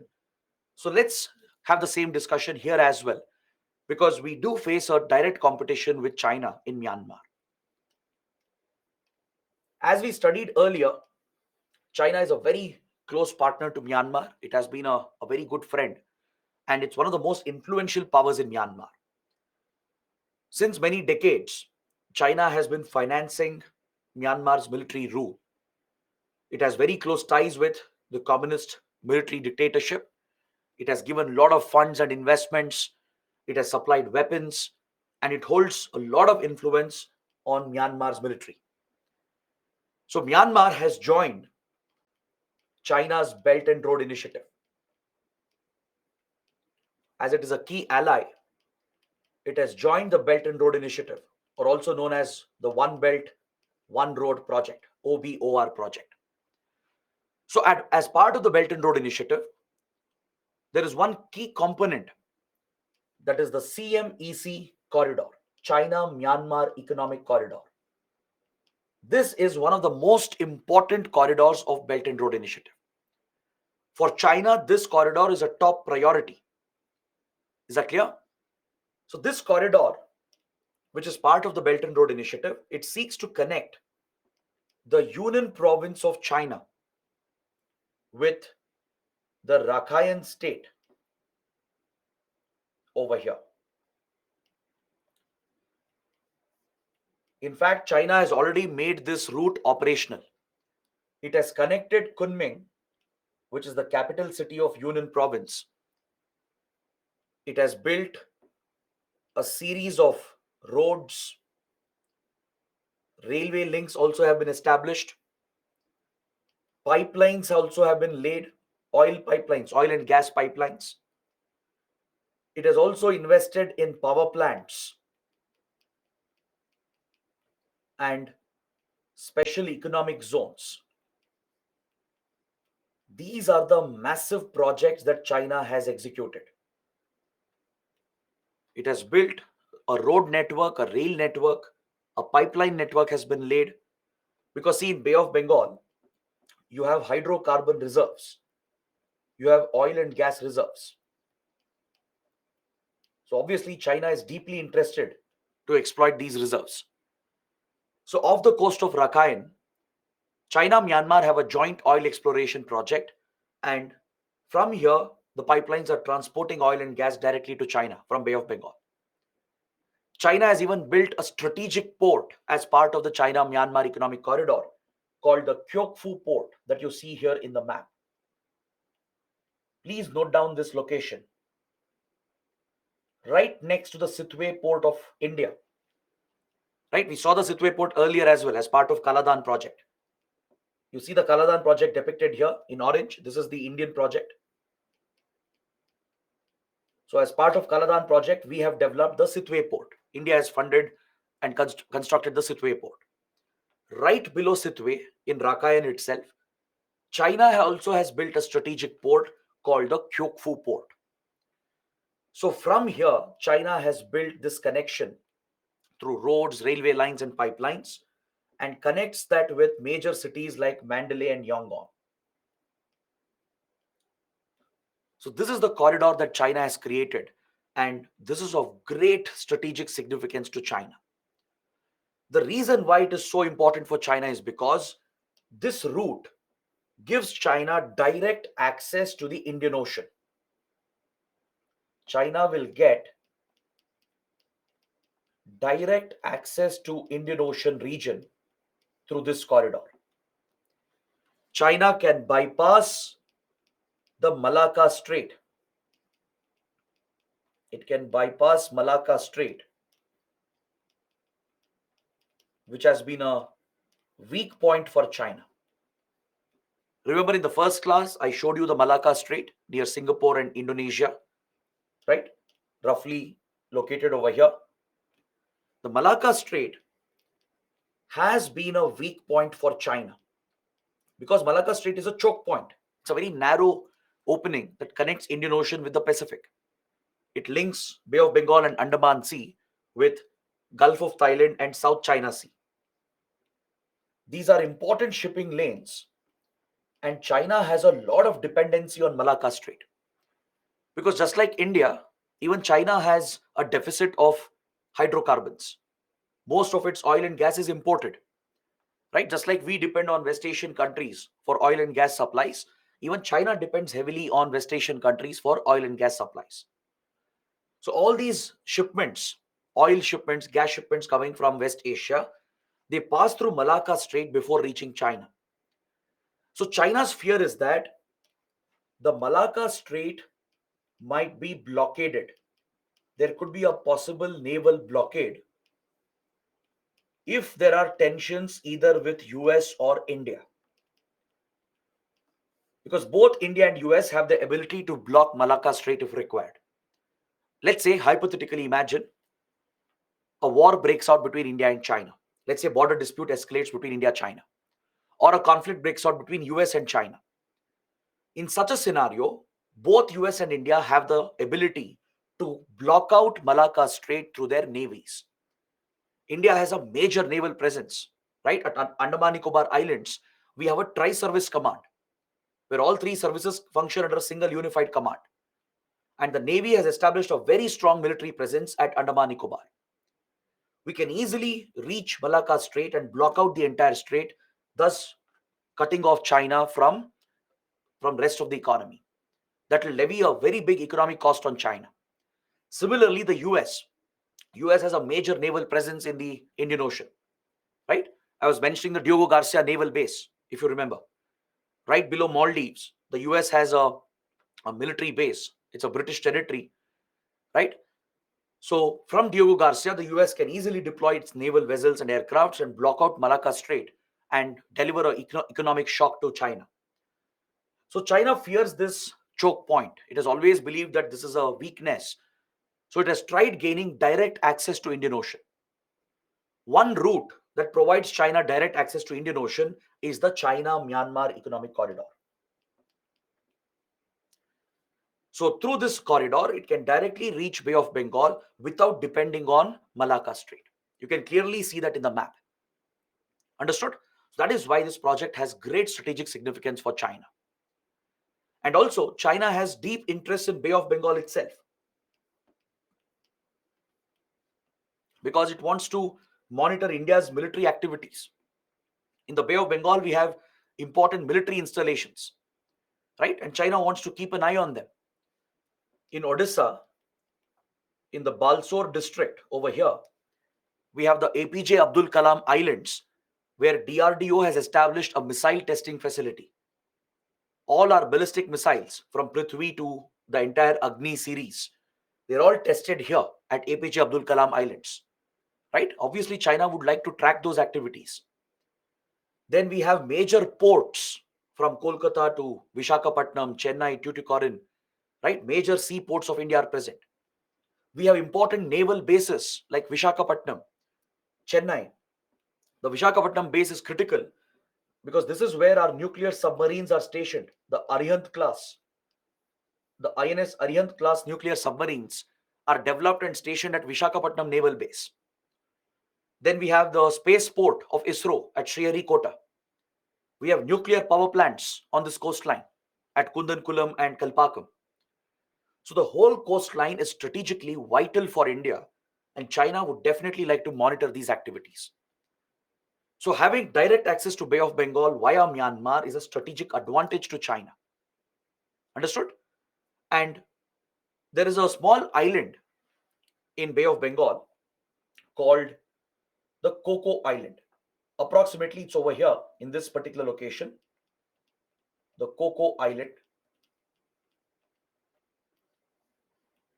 The Coco Island was given to Myanmar when we settled the maritime boundary.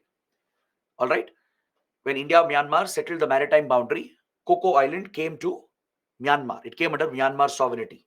Because historically, even under colonial rule, Myanmar had control over, that is Burma, had control over Coco Islands. This is right next to Andaman Nicobar Islands of India. Just to the north of Andaman Nicobar, just a few nautical miles away, you have the Coco Island. It's believed that Myanmar has leased the island to Chinese intelligence agencies. Apparently, China has gained access to the Coco Island, and Indian intelligence agencies believe that Chinese intelligence agencies have set up espionage network. They have set up spying equipment to monitor India's activities and intercept India's communications. So there are multiple threats for us in that regard. And this explains why China is so interested in Myanmar, and it explains the importance of the CMEC corridor. Is that clear? So this is the competition we face here. China has very good political ties with the military. It has a lot of influence over them as it funds them, as it gives them weapons as well. And it has made all these big investments. It is setting up power plants, industrial clusters, along with all these infrastructure projects. So that is the competition India faces in Myanmar from China. Now, before I move on, can you guys tell me, is there any other project that China is pursuing to bypass Malacca Strait? Are you aware of any similar project which could be part of Belt and Road Initiative through which China can directly access Indian Ocean without depending on Malacca Strait? If you know that, please let me know in the comments. Very good. Some of you are getting the right answer. Chaitanya. Abhishek, Raghav, Shovik, Pooja, and many others. You guys have given the right answer. Very good. Okay, let me explain this. Apart from CMEC corridor, there's another similar corridor called CPEC corridor with Pakistan. We are going to study this under India, Pakistan, and India, China. In the coming chapters, we are going to talk about the CPEC corridor. This also is part of Belt and Road Initiative. The China-Pakistan Economic Corridor connects with the Gwadar port, the strategic Gwadar port of Pakistan. It connects China's Xinjiang province through Pakistan-occupied Kashmir, which is Indian territory occupied by Pakistan, and reaches the Gwadar port in Balochistan province of Pakistan. This route as well gives China direct access to Indian Ocean. From Xinjiang, it can directly reach Arabian Sea. Right?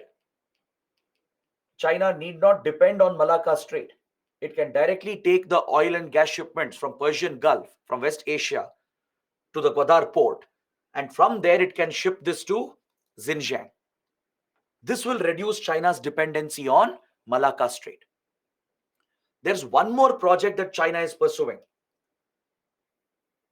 I'm glad that some of you have mentioned it, because not many of them will be aware of this other project. This is still a proposal, however. Whereas CMEC is completed, CMEC is already operational. Last year, China already started moving goods through China-Myanmar Economic Corridor. China-Pakistan Economic Corridor is also progressing very well, and part of it is already functioning. But there is a third project which is still a proposal. There is a proposed project via Thailand. It's called the Kra Canal, which is proposed to be built across the Isthmus of Kra. I hope you know what's an isthmus. You would have studied in geography.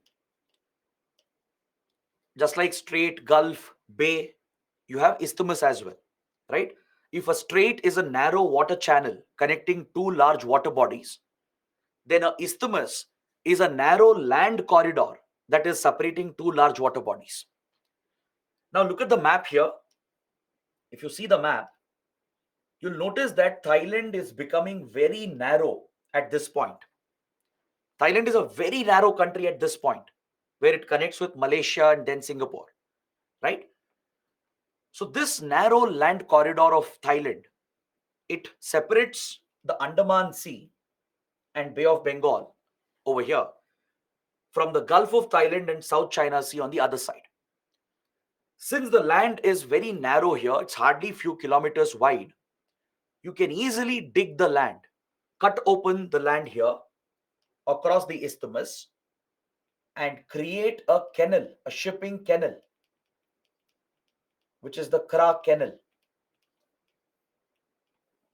This isthmus is the Kra Isthmus. All right? Just like you have man-made canals, like Suez Canal, for example, the Panama Canal, right? They were all created by us, by man, right? The land was cut open to link two large water bodies. Suez Canal connected the Red Sea with Mediterranean. The Panama connects Atlantic with the Pacific and creates a shorter route. Similarly, China has a grand proposal, a grand strategy. It wants this to be a part of the Belt and Road Initiative. If Thailand agrees, it wants to build the Kra Canal across the Isthmus of Kra so that the Chinese ships can directly reach Andaman Sea via Gulf of Thailand without passing through Malacca Strait. This is one more proposal, but Thailand is yet to agree. It has shown interest, but it is yet to agree to the project. So you have to be aware of these three Chinese initiatives to directly access Indian Ocean without depending on Malacca Strait. All right, one is the China-Myanmar Economic Corridor, which is already operational. China-Pakistan Economic Corridor, which is nearing completion. And the third is the proposed Isthmus Canal, the Kra Canal, across Thailand. Understood? Now, let's move on to the last few topics that we are left with. Let's take a look at the defense and border security relations. This is another important aspect of India's relations with Myanmar. See, India has given a lot of military support to Myanmar. To gain the friendship of Myanmar's military, we have given them all the support necessary. Along with funds, we have supplied weapons to them. Right? Even when Myanmar was committing violations, human right violations, India has supplied weapons to the country. So this is a little controversial policy because Western countries criticize India's approach. But as I told you, in geopolitics, sometimes you have to be cold hearted. Sometimes you have to look after your own self interest, your national interests, because there's nothing much you can do in other countries, right? It's not that India can interfere and resolve the crisis in Myanmar, right? Even if we impose sanctions, join the Western countries and criticize Myanmar, right? It's unlikely that things will change on the ground. So instead, protect your interests at least. That's exactly what we are doing with Russia and Ukraine, right? And India has done this repeatedly throughout our independent history, right? We have followed an independent foreign policy, right? Our foreign policy has been autonomous, and we've always looked after our own interests without bothering about idealism, without trying to please Western countries, right? We don't fall under the pressure of any country for that matter. So, in the case of Myanmar, we have done this quite well, and we have cultivated very close defense and security relations. Because, as I explained at the start of the chapter, our primary focus with Myanmar is to tackle the border security threat, to tackle organized crime that emanates from Golden Triangle, to counter insurgency in the northeast, and tackle the safe haven that is present across the border in Myanmar. This is very crucial given the fact that China has been waging a covert proxy war against India by using Myanmar as a base.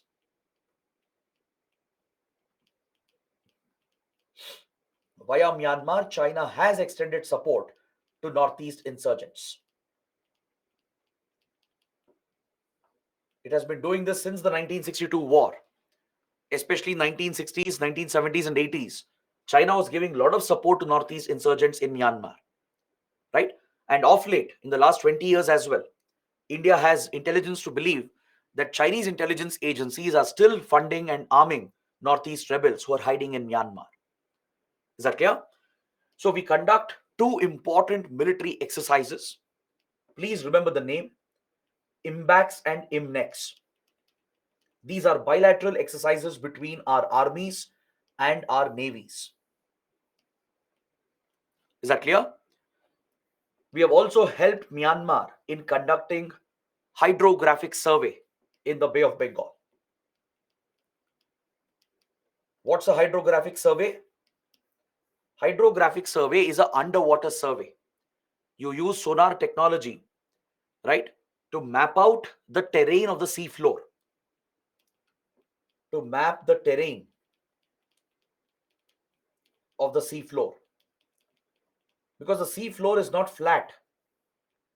You have a topography underwater as well, under the seas and the oceans. You have a topography just like on land, right? Your territorial landmass is not flat. You have a topography. You have hills, valleys, mountains, etc. Right? The topography keeps changing. Similarly, under seas and oceans as well, there is a topography that's present. You have trenches, ridges, mountains that are present. It's important to map out the terrain if you have to deploy your naval ships, and especially if you have to deploy your submarines. Naval deployment cannot happen without hydrographic surveys, hydrographic mappings, and India has the technology. The Indian Navy has the required technology to conduct hydrographic mapping, and we offer this as a service to other friendly countries in the region. Not just with Myanmar, we have conducted hydrographic mapping even with Maldives and Sri Lanka. We are helping many friendly countries in the Indian Ocean to map out the terrain of the seafloor, and we share the data with them. It will help both the sides. This also helps in resource exploration. The hydrographic maps, they help in exploiting and exploring the underwater resources, the marine mineral resources. Right? There could be polymetallic nodules, rare earth elements present on the seafloor. So, in exploring and exploiting those resources, hydrographic mapping will be helpful. So, it serves both an economic purpose and a strategic purpose. So, we have conducted a joint hydrographic survey and helped Myanmar in mapping out the terrain of the seafloor in Bay of Bengal, and it helps in our naval deployments, especially to deploy submarines. Now, given that China is increasing its naval deployments, the PLA Navy, the plan, is constantly sending submarines, ships, and spy vessels to Indian Ocean. We have even detected them in Bay of Bengal multiple times. It's important to monitor and track the Chinese activity. In the last 20 years, the plan, the PLA Navy, the People's Liberation Army Navy, has sent multiple sorties. It has sent multiple naval ships and submarines as well, even nuclear submarines, and as well as spy vessels, which have entered Indian Ocean and Bay of Bengal, and they've come quite close to Indian waters. Is that clear? So this is something India would like to track and monitor. So that is why our naval cooperation is very important with Myanmar, and we not only conduct a naval exercise, but we have conducted joint hydrographic mapping as well. And the latest development is that recently we have leased, rather we have donated, we have gifted a submarine to Myanmar. India has recently donated INS Sinduri. It's an old Soviet submarine which was with Indian Navy. Indian Navy was operating it for many years, and it was decommissioned from service. This submarine has been retrofitted. It has been upgraded. It has been serviced by India with Russian help. And then we have gifted this to Myanmar's Navy. It's a kilo class diesel submarine. Please make a note of this. It's a recent development. Just a couple of years ago, in 2020, India gifted a submarine to Myanmar's Navy.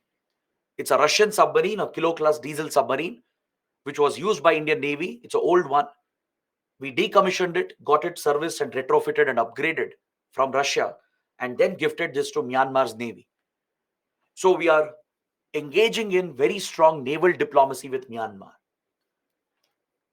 Then other than that, we are involved in very close counter-insurgency and counter-terrorist operations.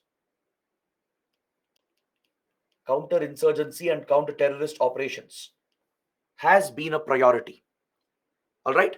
Recently in 2015, India carried out a cross-border strike. A surgical strike was carried out across the border in Myanmar against the camps of a terror group called NSCN Kaplang faction. NSCN Kaplang is a notorious terrorist organization. It's a northeast outfit. NSCN Kaplang faction is hiding in Myanmar. It has a safe haven there. It gets some support from local Nagas in Myanmar. This group has been a major threat to India, and in 2015, this outfit carried out a terror attack against the Indian Army. Is that clear? So in retaliation, the Indian Army crossed over the border and conducted a surgical strike against the camps of NSCN Kaplang. Now, if you guys have seen the movie Uri, which is based on the surgical strikes India conducted in Pakistan, the movie begins with an opening scene, right? The movie opens with a scene in the northeast. You see an Indian Army convoy passing near the Myanmar border in Manipur, right? So this convoy is attacked. It's blown apart by an ambush attack, killing many Indian soldiers. This incident is a real incident. It happened in 2015. This was an attack against Indian Army carried out by NSCN Kaplang, right? NSCN Kaplang was opposing a peace process that we had started with other Naga insurgent groups. In 2015, India signed a very important framework agreement to take forward the Naga peace process, to bring Naga insurgency to an end. Other Naga insurgent groups like NSCN IM faction, the Isaac Muiwa faction, they have surrendered along with some other political groups, the Naga political groups, and they are negotiating with India for a peace accord. This framework agreement to start the peace process was signed in 2015. All right. But the Kaplan faction opposes the peace process. It wants to continue the war against India. It wants to continue the separatist movement against India.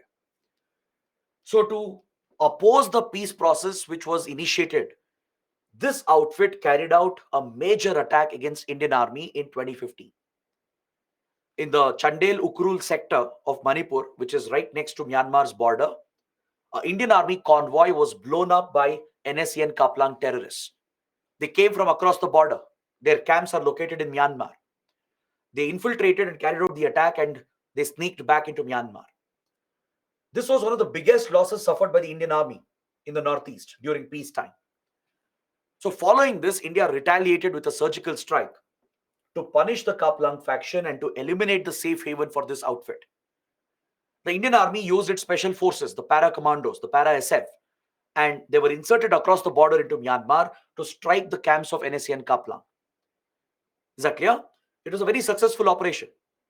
And that's exactly what you see in the movie as well, in the movie Uri. These are real incidents that took place in 2015. But such cooperation has existed between India and Myanmar even before, even from many years. Such cross-border operations with friendly countries cannot happen without their knowledge. These are covert operations, classified operations, which is part of your close covert partnership. Right? The surgical strike in Pakistan was different. That's with a hostile country. Right? There, of course, we don't take Pakistan's permission. India would infiltrate and carry out the strikes and come back. But Myanmar is a different case. It's a friendly country. No foreign country will tolerate covert operations on their soil without their permissions. Right? Or rather, publicly, they'll never acknowledge that. So India and Myanmar have a tacit understanding from many years that we allow such cross-border operations along the border. When required, Indian forces have been allowed to operate few kilometers across the border to target northeast insurgents. This is a tacit, secret understanding which has existed for many years. But unfortunately, in 2015, after the successful surgical strike, some of the government ministers, they went public with the operation. See, the understanding is that neither side will speak about these operations. They'll never acknowledge that these operations happened. That's the very nature of a covert operation. They are supposed to remain classified. But some of the government ministers, they went public, started claiming credit for the Indian Army's operation. Now, this embarrassed Myanmar. Myanmar was very upset. It was angry that India had revealed the operation in public domain because that will bring pressure on Myanmar. Within Myanmar, questions will be raised as to how foreign troops were allowed on their soil to conduct a military strike. Now look at the crisis in India-Canada relations. Right? There is allegation that Indian intelligence carried out an assassination on Canadian soil. Right? So in the world of diplomacy, such operations are not tolerated.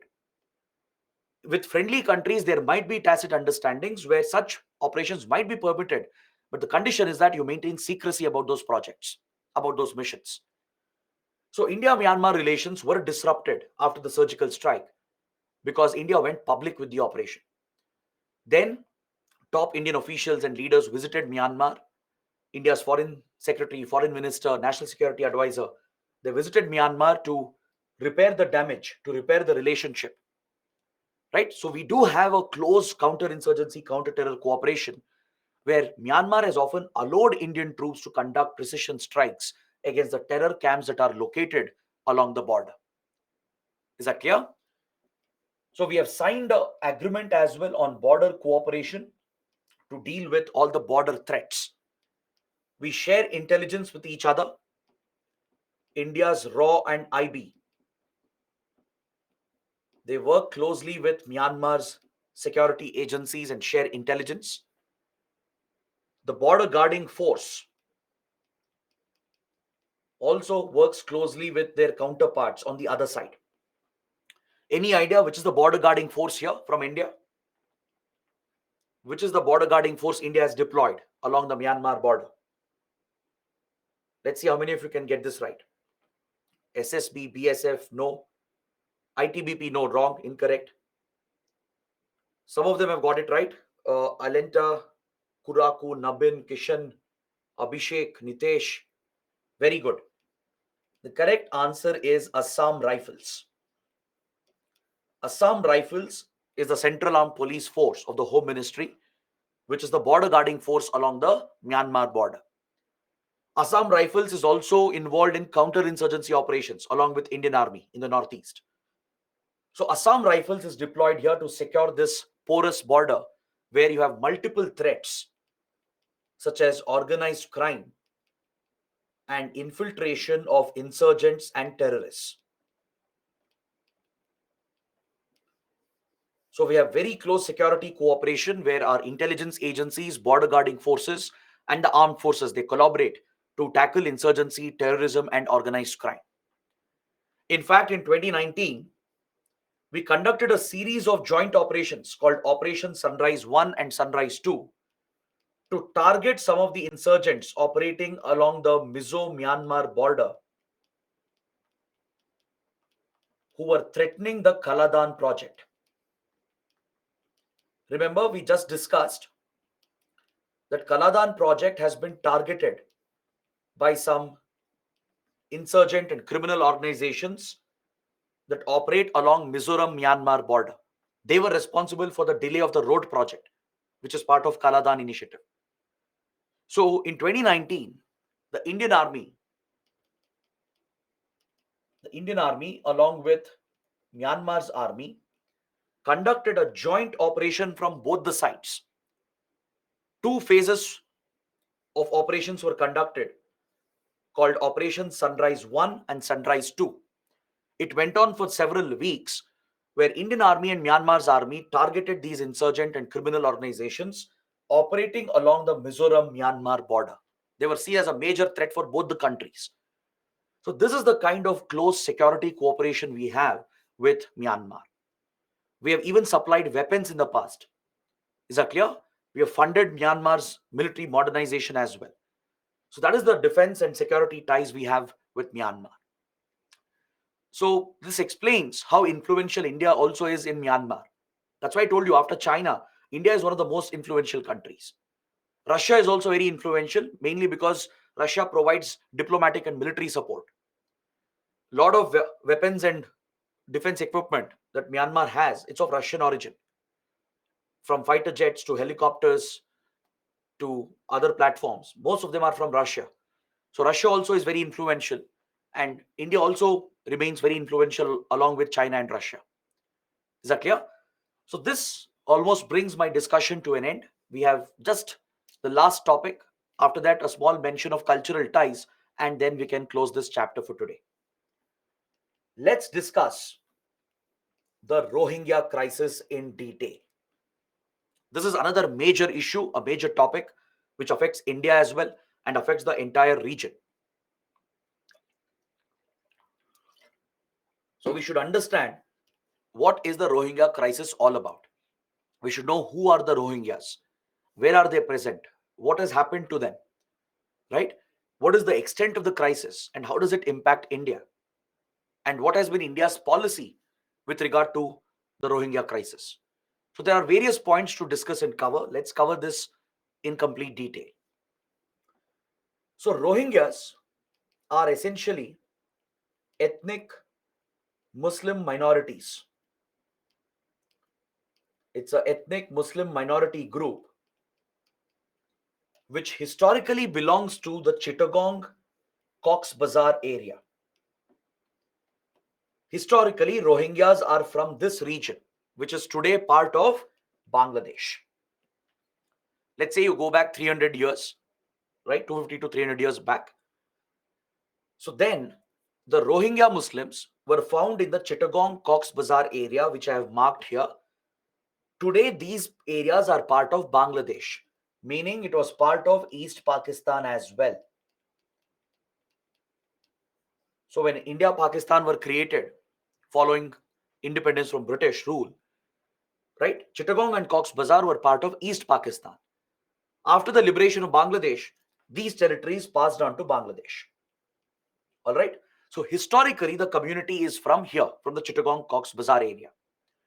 But over a period of time, Rohingyas have migrated. They have moved from Chittagong and Cox Bazar and they had settled in the Rakhine state of Myanmar. You're already familiar with the Rakhine state because we just studied the Rakhine state, mentioned that as part of the Sitwe port project of India, which is a key component of the Kaladan project. Right? This is where the India built Sitwe port is located. This is where the Chinese Kyoukfu port also is located. Right? China even has oil pipelines. You also have a Chinese port and Chinese pipelines that are part of China Myanmar economic corridor, that's part of Rakhine state, that passes through Rakhine state. So historically, this community, they migrated mainly due to economic and political reasons, and they settled in the Rakhine state. Now, please understand that Rohingyas were essentially merchants and traders. If you look at the history of Rohingyas, right, since medieval times, Rohingyas have been merchants and traders, and they've been running very successful trading businesses across this region. In the medieval sea links, in the maritime links that connected West Asia with Indian subcontinent with Southeast Asia, Rohingya traders and merchants were playing a key role. So since they have been traders and merchants, they've always done well financially. They have been a very well-off community in the past. If you look at them before 1950s, right? So they have been a well-off community. The community has done quite well because they were involved in trading and business. So this region that you're looking at, be it India, East Pakistan or Bangladesh, and then Myanmar, these countries didn't exist when Rohingyas had moved and settled in Rakhine. These nation states were born much later, correct? This entire region was ruled by various kingdoms and empires, including few, uh, even the Mughals had influence in this region. There were few other Muslim kingdoms that ruled the Arakan ranges. The Arakan is a mountain range in Myanmar. So across the Arakan and across parts of today's Bangladesh, you had some Muslim kingdoms that had ruled this region. Mughals also had some influence here, right? And later it came under colonial rule. Under the colonial rule, this was part of British India, including Bangladesh and today's India. They were all part of British India. Myanmar was Burma, right? A separate British colony, that is Burma. So Rohingyas, who were historically from Chittagong and Cox's Bazar, they had naturally migrated many years ago and settled in the Rakhine state, even before all these countries were born. But once the British left, once they decolonized the region and finally independence was granted, all these new countries were born and these nation states came up. Along with that, the boundaries also came up. So there was India, Burma became Myanmar in 1948, then this became East Pakistan, right, in 1947. In 1971, this would later become Bangladesh. So now, Myanmar, which came under military rule,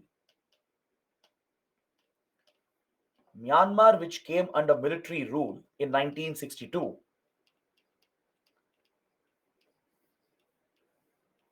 was very dependent on support from radical Buddhists. The radical Buddhists of Myanmar have always been a support base for Myanmar's military. All right, they have a dependency on each other. These radical Buddhists, they've always had a historical rivalry with the Rohingya Muslims. It's a communal division. There has been communal polarization. There is a communal angle to this because Rohingyas, who are in minority, they were doing financially well, whereas the Buddhists, who are in majority, right, they couldn't get similar opportunities. So this led to jealousy, resentment, hatred, and eventually communal clashes between the radical Buddhists and the Rohingyas. So after Myanmar came under military rule in 1960s, the Myanmar government, the junta, the military junta, started discriminating against Rohingyas in order to please the radical Buddhists. A systematic discrimination and oppression was carried out against Rohingyas starting from 1960s itself. Myanmar brought out few citizenship laws through which Rohingyas were declared as stateless. Their citizenship was taken away. And Myanmar said Rohingyas don't belong to Rakhine. Myanmar said Rohingyas are the responsibility of East Pakistan. Because in 60s it was still East Pakistan. After Bangladesh was born, Myanmar would say that Rohingyas belong to Bangladesh, not to Myanmar. So an entire community was targeted on their religious identity, and their citizenship was snatched by the government with the support of the radical majority Buddhists.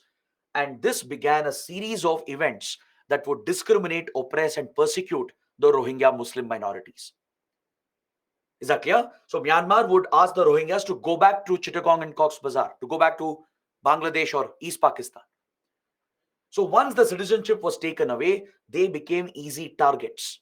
Since they wouldn't have any rights or any protection, radical Buddhists would unleash violence against them, target them on communal lines, leading to frequent communal clashes in the region. Rohingyas would also retaliate. Rohingyas, some of them would become extremists because of the constant cycle of violence and oppression. And even they would retaliate against the radical Buddhists and the Myanmar army and the government. So this destabilized the Rakhine region, and multiple rounds of conflicts have taken place in this region. Is that clear? So Rohingyas, who are stateless, even today they don't have citizenship, and they have been mistreated, they have been abused and targeted and persecuted. So over the years, they have moved out of the region in order to save their lives and to lead a better life. And they have sought asylum in neighboring countries. Most Rohingyas have gone back to Chittagong and Cox's Bazar. They have moved across the land maritime border here. Some take the land route, some take the risky sea route through Bay of Bengal. And they reach Bangladesh. They reach Chittagong and Cox's Bazar, and they have sought refuge in Bangladesh. Some of the Rohingyas, during peak periods of violence, they have crossed into India as well, seeking refuge in India.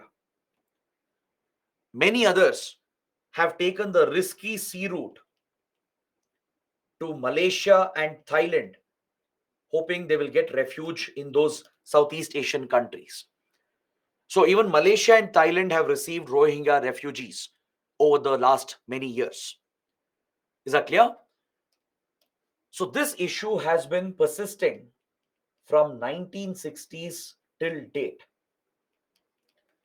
There have been multiple rounds of violence. There has been repeated discrimination against the community. This is targeted discrimination. And they have been oppressed through the policies of Myanmar. So this has given rise to a humanitarian crisis in the region. And recently the crisis exploded again. In 2012, 2016 and 2017, there were multiple rounds of communal and targeted violence against Rohingyas.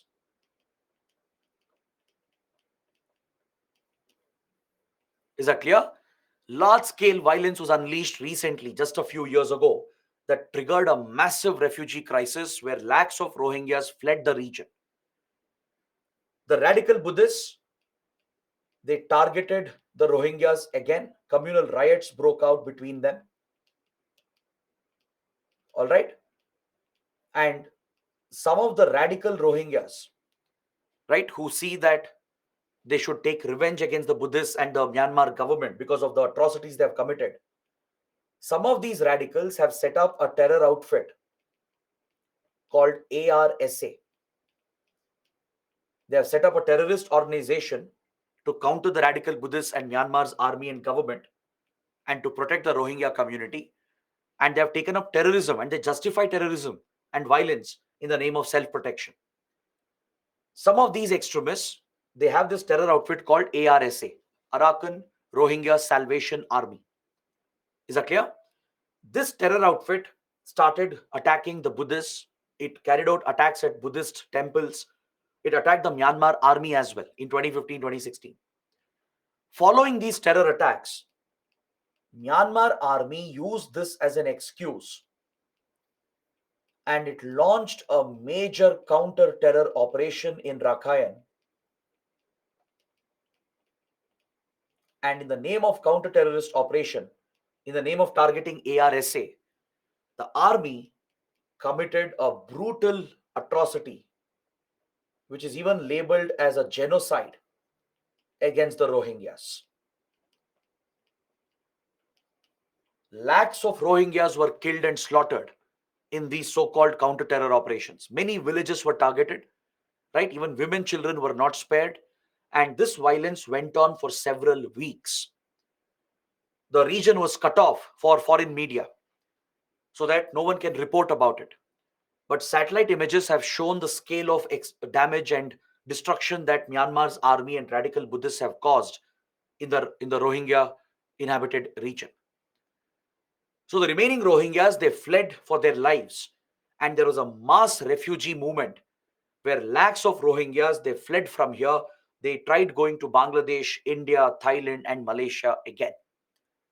So this is what sparked the latest crisis that we saw in 2016, 2017.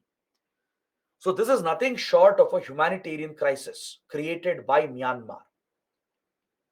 It has been aggravated by some of the Rohingya extremists. But the primary blame lies with the radical Buddhists and Myanmar army who have committed these atrocities against innocent Rohingyas as well. Right? They haven't spared civilians and innocents as well. Right? ARSA is a reaction to the atrocities that the Buddhists and the army had committed. Of course, nothing justifies violence or terrorism, but still, the ARSA and its activities has invited a ruthless retaliation from the army, leading to the persecution of the community. Right? So many global organizations, they were very concerned about this crisis that happened, and they even called the Rohingyas the most persecuted community in the world. The United Nations, then human rights organizations like Amnesty International, Human Rights Watch. These are major human rights organizations. These are global NGOs. Amnesty International and Human Rights Watch. They're global NGOs that work in the field of human rights. So along with these global human rights organizations, even the UN has called Rohingyas the most persecuted community in the world. Because Rohingyas have been at the receiving end for almost 5 to 6 decades. First, their citizenship was snatched away. They were made stateless. They were pushed out of the region, right? Targeted violence was committed. And this continues till date. And some of the Rohingya extremists have taken up terrorism as well, increasing the complexity and the violence in the region. So this presents a major crisis and a challenge for the neighboring countries. Now, India has received around 40,000 refugees, around 40,000 Rohingyas have entered India between 1960s and 2015. This is according to the Ministry of Home Affairs. The MHA has said that in the past, that is before the 2016 crisis, we have received around 40,000 Rohingyas in total. Some of them have come through the northeast route, some have taken the sea route as well, and they are settled in the northeast region. Some have reached Jammu and Kashmir. Some are settled in Delhi. There are Rohingya camps and slums that have come up. They come to Delhi because they want to reach the UN High Commissioner for Refugees to get a refugee card from the UN so that they get some basic benefits. And some of them are also found in Hyderabad. These are the places where, according to the Indian government, Rohingya refugees have settled. And these are the refugees who came in the past, before 2016. All right? So India's policy was that we will not accept refugees officially. We never accepted Rohingyas as refugees. Even now, we haven't given them refugee status. But at the same time, we were not hostile to them either. Given the grave humanitarian crisis they were facing, right? India understood the situation. So, what the previous governments did was, we didn't reject them, we didn't block their entry, we weren't hostile to them. At the same time, we didn't officially accept them as well. We didn't give them official refugee status. So, if someone managed to enter, we would allow them to settle until they can get the UN refugee status at New Delhi. There will be the UN High Commissioner's Office for Refugees. They will reach out and appeal to get them a refugee card, and that will give them basic rights and entitlements. This had been the previous policy of India, right? This was primarily on humanitarian grounds. It was a humanitarian crisis because India has a rich history and tradition of standing up for refugees in the region. First, we accepted Tibetan refugees. When China crushed the uprising in Tibet in 1959, we took in lakhs of Tibetan refugees along with the Dalai Lama, the figurehead of Tibetan Buddhism, right? We have settled the Tibetan refugees in India, even allowed them to run a parallel government in exile in Dharamshala. We have taken Tamil refugees from Sri Lanka when Sinhala Buddhists targeted the Tamil minorities, right? We have settled the refugees, the Tamil refugees in India. We took Bengali refugees when Pakistan oppressed and targeted them and committed a genocide against them in East Pakistan. We studied that under the previous chapter. We have taken Afghan refugees as well, right? So India has a history of accepting refugees on a case-to-case basis, and we have done this on humanitarian grounds. But this time in 2016,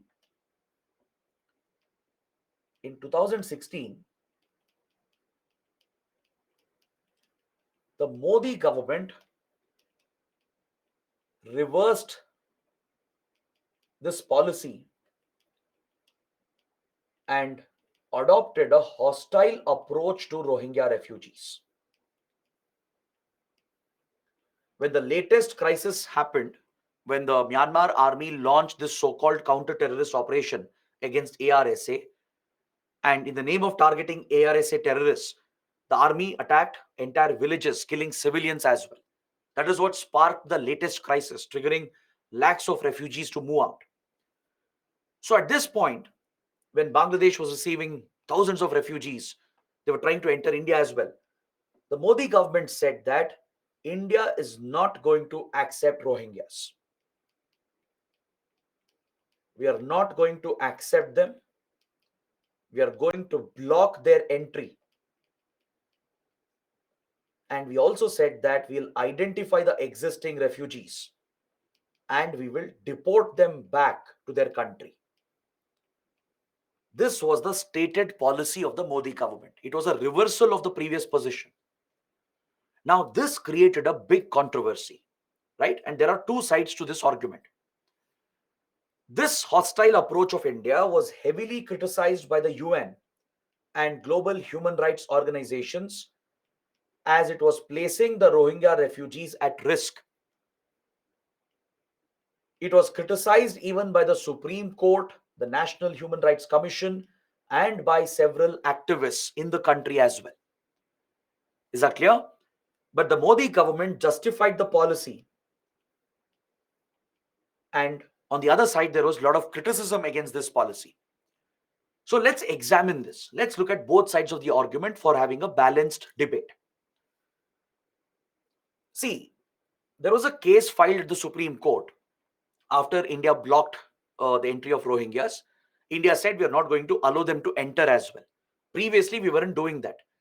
Even though we didn't accept them and give them refugee status before, we weren't blocking their entry, right? We weren't hostile to them because we knew what situation they were coming from, right? It was a humanitarian obligation to just allow them to enter the country to save their lives. Because please understand, refugees are coming to save their lives. They have no other option. If they stay back, they'll be killed, they'll be slaughtered. All right, they are not illegal migrants. Illegal migrants are different. Illegal migrants we have got from Bangladesh, they are coming for a better life, a better job, a better livelihood. There is no threat to their life. They are entering the country illegally, correct? Whereas refugees are running away from a conflict. They're running away from persecution. They're trying to save their lives. That's why they seek asylum in another country. So there is a set of international law that governs this particular space. So we need to examine what is the international law telling about refugees, what is India's policy, and whether India is correct or wrong. Was this policy correct or wrong? Right? That's what we should examine. See, India stated that in front of the Supreme Court, the Modi government submitted, because a case had been filed when India adopted the hostile approach. Few activists, they filed a case at the Supreme Court challenging this policy of the government of India. When the Supreme Court questioned as to why you are blocking Rohingyas, previously we haven't done that. You already have 40,000 refugees, you are accepting that. So now, why are you blocking them? What's the reason? This question was raised with the Supreme Court. The Modi government said Rohingyas are a security threat. The Rohingyas are a security threat, and hence we are blocking their entry. To this, the Supreme Court asked, what kind of security threat are we facing? The government pointed out that ARSA is a threat to India. And this is a correct argument. ARSA is definitely a threat because it has connections with Lashkar-e-Toiba and ISI and even with Al-Qaeda. There are proven links between ARSA and Pakistan's ISI and Lashkar-e-Toiba and Al-Qaeda as well. Plus, ARSA will have a motivation to attack India. It has tried attacking India. Why would ARSA attack India? There are three reasons. India is the birthplace of Buddhism. There are many Buddhist pilgrimage sites in India. ARSA's target is Buddhists because radical Buddhists have committed atrocities against Rohingyas, right? So they seek revenge against Buddhists. They target Buddhist pilgrimage sites. In fact, they have tried attacking Bodh Gaya in Bihar. They tried, but they failed. It was a failed attack. Apart from India being home to Buddhist pilgrimage sites and being the birthplace of Buddhism, we have never criticized Myanmar's army. We have supported Myanmar's army during all the violence which was being carried out, and we have given weapons as well and support to them. Upon that, the third reason, we adopted a hostile policy blocking Rohingyas and saying that we'll identify the existing ones and we'll deport them back. So all these reasons, they are enough for ARSA to attack India. Right? One, because of Buddhist sites in India, India being the birthplace of Buddhism. Second, our close ties with Myanmar's army. We have never criticized the army, never supported Rohingyas before openly. Right? That's been our policy, to have good ties with Myanmar at any cost. And next is the hostile approach that was taken. These are enough reasons and motivations for ARSA to attack India. That's a real threat. There are intelligence inputs that suggest ARSA does represent a threat to India. The Supreme Court agreed. Okay, ARSA is a threat. But how can you say the whole Rohingya community is a threat? This was the question, the critical question raised with the Supreme Court. The Supreme Court was furious at this argument because you can't label an entire community as a security threat. This is against our constitutional principles. Is that clear? The Supreme Court accepted that ARSA is a terrorist group. It is a terrorist organization. There is no doubt. So deal with ARSA, tackle them. You have your security forces, you have your intelligence agencies. Deal with the security threat. But you can't label an entire community which is fleeing a conflict, asking for asylum, as a security threat. Right? You can't stereotype the whole community as a security threat. So this was a criticism from the Supreme Court. Even the National Human Rights Commission had raised questions about this. But of course, they wouldn't intervene. It's a foreign policy matter. It wouldn't be right for the court to interfere. That would upset our ties with friendly countries. So the Supreme Court didn't really intervene, but the government continued with this policy and approach. But we did face a lot of international criticism from the UN and other global human rights organizations. To this criticism, the Modi government said that, see, we have no obligations under international law. India said we are not obligated to take refugees. We are not party to the Refugee Convention. We are not party to the 1951 Refugee Convention. We have not signed the 1967 Additional Protocol to the Refugee Convention. So, as a result, India has no obligations to take refugees. This was the argument of the government of India. This is a valid argument again, because that's true. We haven't signed the 1951 Refugee Convention. India is not party to it. We haven't signed the 1967 Additional Protocol to the Refugee Convention. So, as a result, there is no direct international obligation on India to take refugees. Is that clear?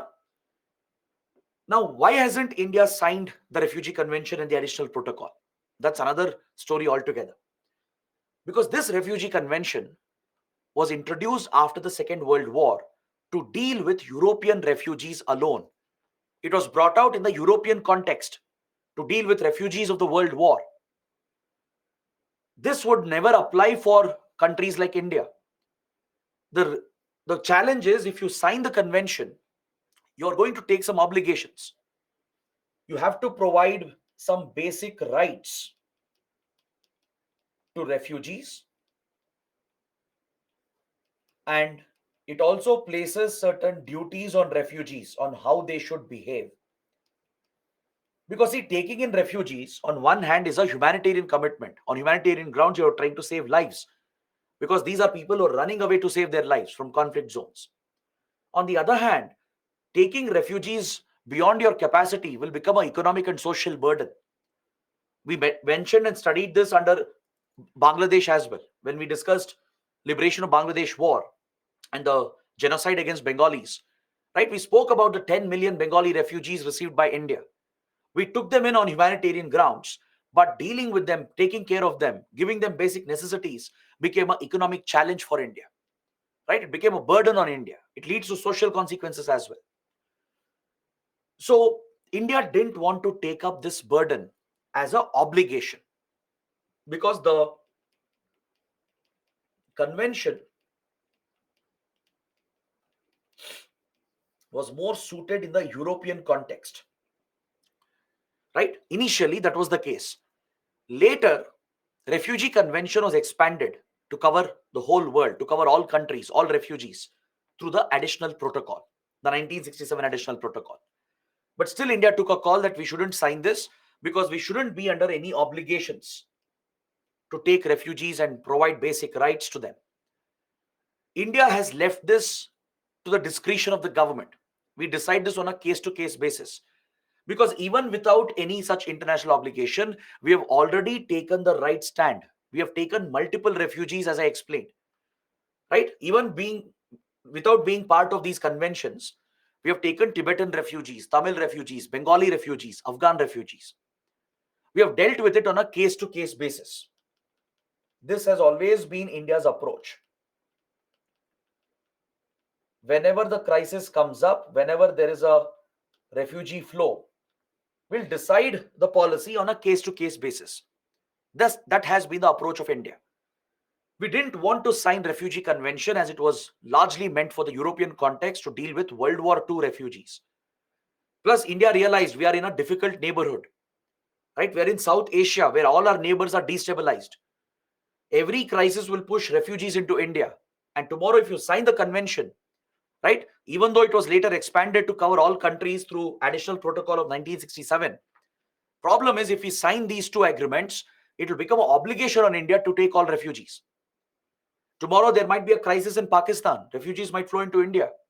There might be a crisis in Bangladesh or Myanmar or Sri Lanka. We are located in a difficult neighborhood in South Asia. So realizing that, previous governments never signed these conventions. That's India's policy even today. We haven't signed the 51 Refugee Convention, the 67 Additional Protocol, because we don't want this as an international commitment. Then you're bound. You can't say no to it. You have to be okay with accepting refugees. So to give flexibility, India decides on its own on a case to case basis, and we have done well.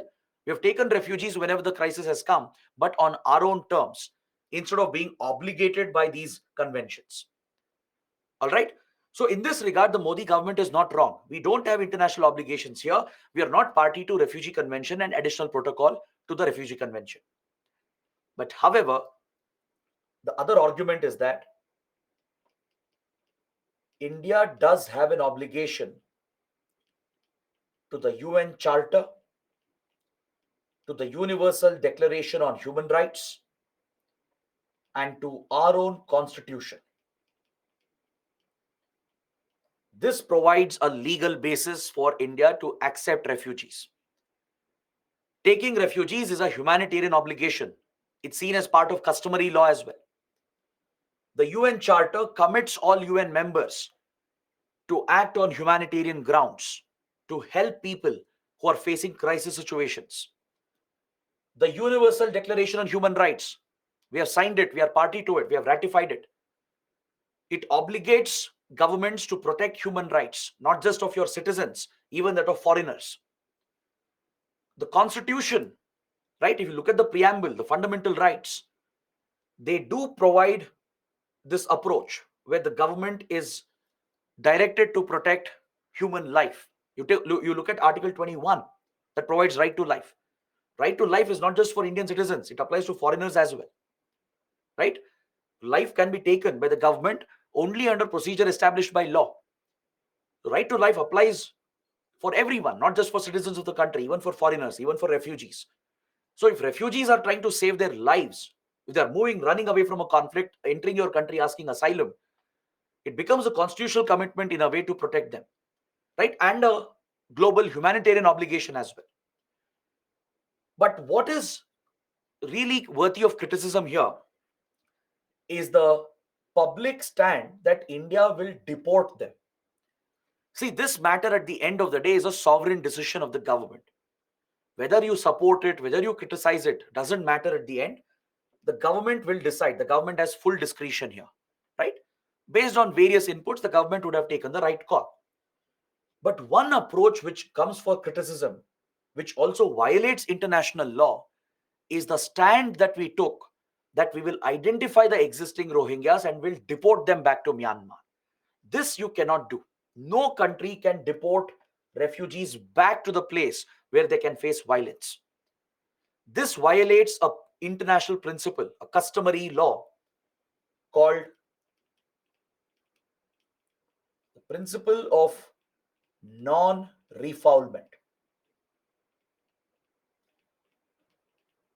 If any country says that we will take the refugees, we'll deport them, we'll send them back to where they came from. If you're trying to deport them to a place where they still could be targeted, where they still could face violence, then such a country violates this principle called principle of non-refoulement. This is customary law. It's part of UN Charter. It's part of Universal Declaration on Human Rights. It's part of the Refugee Convention. Whether you sign Refugee Convention or not, whether you're party to it or not, it becomes an obligatory principle on every country that no government can forcefully deport refugees where they can face violence again, where they could be targeted again. So this is one stand which comes in for criticism. It marks a violation of international law. The UN pointed this out as well. The UN said, India can't deport. If it does, it will be violating principle of non-refoulement. Is that clear? So looking at the crisis and the controversy, it's better that India comes out with a policy or a law to deal with refugee situations. Given that we have dealt with so many refugee crisis situations in the past, instead of allowing discretion to play a role, instead of leaving it to the government of the day, right? It's better we have a dedicated policy or a law in place. We should think of a refugee policy or maybe a refugee law. At the global level as well, efforts are being made through the UN. A global compact for migration is being adopted. It is still being developed. So right now, there is no global framework apart from Refugee Convention. Many countries don't support Refugee Convention. It's very outdated. It's very specific to Europe, specific to the World War context. It places many unnecessary burdens on governments that receive refugees. That is why many developing countries like India and others, they haven't signed refugee convention and the additional protocol. So what we need is a better global framework through the UN. All right. There is a global compact for migration which is being developed. Global compact on migration to create one such global framework. India is also participating in these negotiations and discussions. So this is something you should make a note of, and we should also think of our own refugee policy or law at the domestic level. So there is a uniform approach to all refugees without any kind of discrimination, right? But you can't deport refugees back to a place where they can be targeted, to a place where they can face violence, because that would violate the principle of non-refoulement. Whether you sign refugee convention or not, this becomes a customary international obligation. Is that clear? Now the last point here, please note down the name of an island called Bashanchar Island. You can see a small island here where the Meghna River of Bangladesh meets the Bay of Bengal. This is where you have this small island called the Bashanchar Island. This island is frequently in news because this is where Bangladesh has set up a massive refugee camp to hold the Rohingya refugees. So it could be important for prelims. This island is frequently in news because of the refugee camp that Bangladesh has built here. But there is a controversy. Bangladesh has been criticized because this island is a low-lying island and it is very vulnerable to cyclones and coastal flooding. As you know, cyclones are common in Bay of Bengal. They strike Bangladesh as well. Rising sea levels are a threat because of climate change. Coastal flooding is quite common, right? There is a fear that Bashanchar Island could get flooded or it could be hit by a devastating cyclone that will threaten the lives of refugees who are lodged over here. They can't move out, they can't escape from here, right? So many critics have pointed out that this is a inhuman approach of Bangladesh. But you should also understand Bangladesh is dealing with a massive burden. Lakhs of Rohingyas have come and they have to be settled in Chittagong and Cox's Bazar. So at Bashanchar Island, Bangladesh has built this massive refugee camp where it has settled some of these refugees. And there is criticism that Bangladesh is not focusing on the humane approach as the island faces the risk of flooding and disasters. That's why this island is in news. So please make a note of this for your prelims. Now, ideally, India as a regional power should have found a solution for the Rohingya crisis. As this became an issue between Myanmar and Bangladesh, we should have shown leadership and used our influence with Myanmar and Bangladesh to work out a solution that would settle the crisis and protect the Rohingyas. But unfortunately, India was silent. We didn't do anything to mediate between these countries or to resolve the crisis. Now, I'm pointing this out as a criticism because China exploited the vacuum left by India. See, we were the regional power. We were in the perfect position to resolve the crisis because we ourselves were getting affected by the crisis. And we had good influence with both governments. We were very friendly to both Bangladesh and Myanmar. We could have used our influence to settle the issue and work out a solution on humanitarian grounds to protect Rohingyas. But India left the issue open. We didn't step in. We left a power vacuum that China occupied very quickly. China was the one which stepped in 2016 and worked out a three-step solution by bringing Bangladesh and Myanmar together. Thus, China cemented its influence in the region, and this was a lost opportunity for India. China convinced Myanmar for a ceasefire to halt the operations against ARSA. This was the first step in the three-step solution. It convinced Myanmar to stop the counter-terror operations, to hold the fire, to call for a ceasefire. It urged both Myanmar and Bangladesh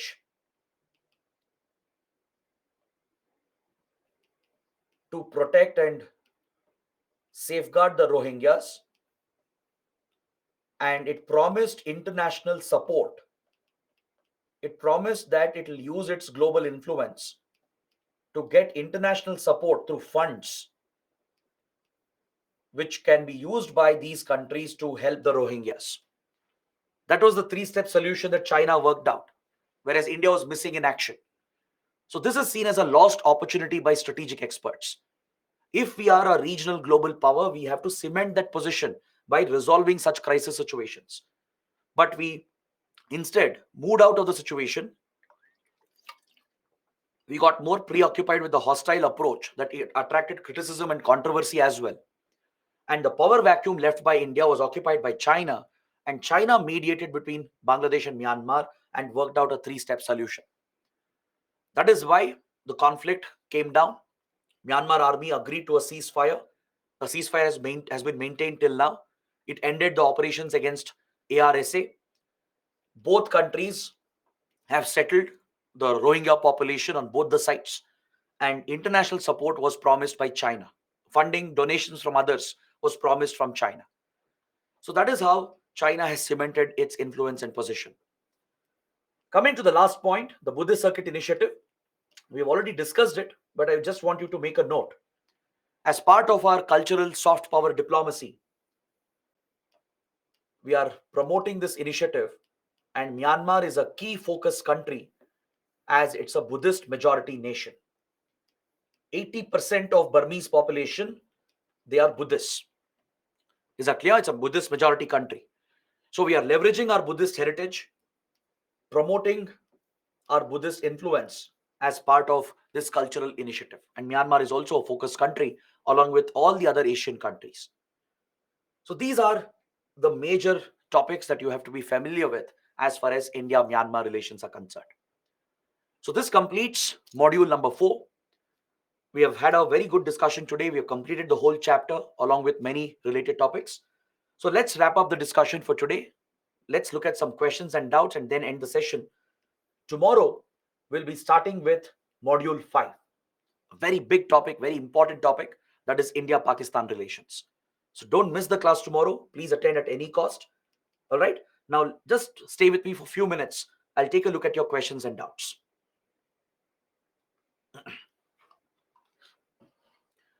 Abhishek is asking, what is para-diplomacy? Para-diplomacy is a mix of official diplomatic channels and some non-official channels of engaging with the other side. For example, you might use retired officials, former diplomats, or you might use civil society activists, right? Anyone outside of the government. If they are also engaged in building an informal diplomatic relationship, right? That is called para-diplomacy. It involves a mix of formal and informal diplomatic links. Shreyank is asking, sir, why there is so much of secessionist tendencies in the Northeast? Why do we not listen to their demands? See, there are many reasons why separatist movements take root in Northeast India. One, of course, is the prolonged neglect and isolation of the region, the lack of development, right?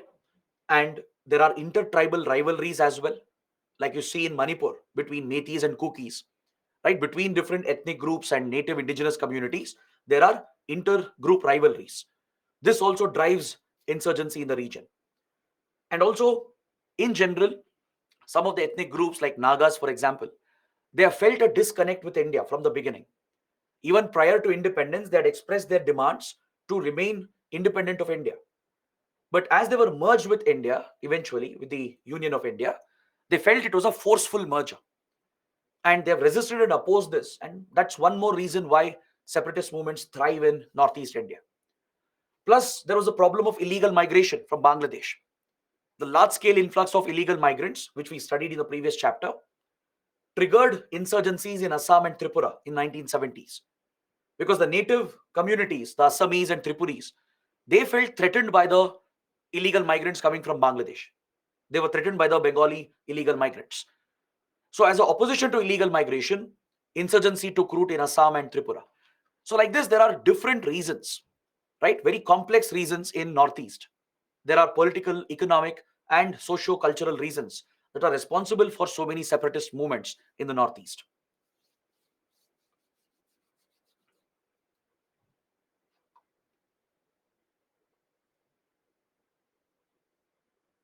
Akula says, you said nationalists are pro-India. Now you are saying they are pro-Pakistan.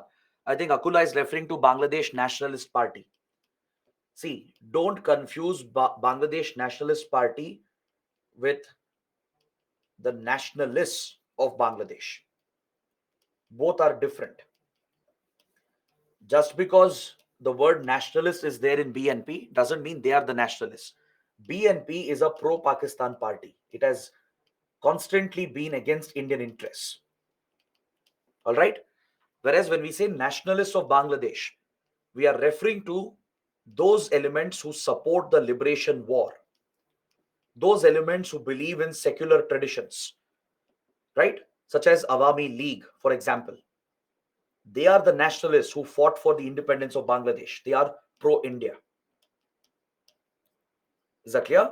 Whereas BNP is a political party which has been hostile to India and pro Pakistan. So please understand that difference. Next, Shreyang says radical Buddhist seems to be like an oxymoron. How can anyone be a follower of Buddha and radical at the same time? That's the irony of religious fundamentalism, right? In any religion, you find these strands of extremism, right? The blame does not lie with any religion. There are these vested political elements who misinterpret their own faith, give it a wrong interpretation. And even Buddhism is not free from that. And that's highly ironic. Buddhism is the religion of peace. It's built on the principles of ahimsa. But even there, you have these radical elements. Look at Sri Lanka.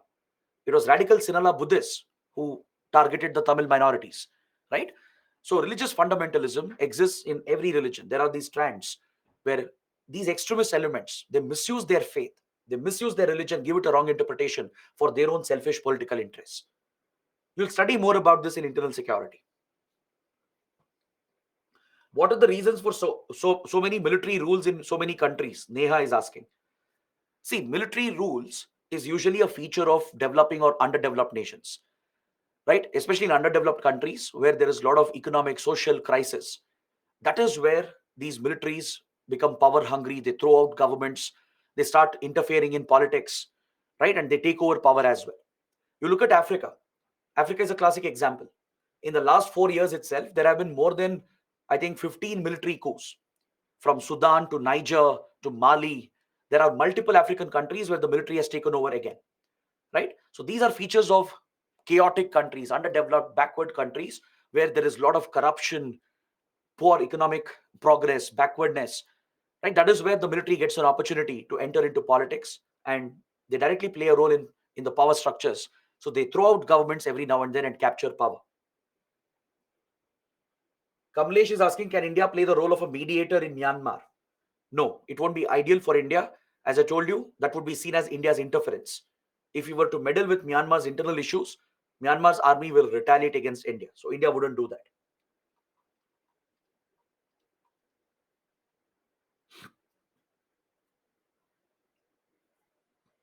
Abhishek is asking, sir, then what can be the solution for problem of refugees? As I told you, you act on humanitarian grounds and you should have a policy so that your approach is uniform towards them. There should be a global framework as well, which the UN is working on.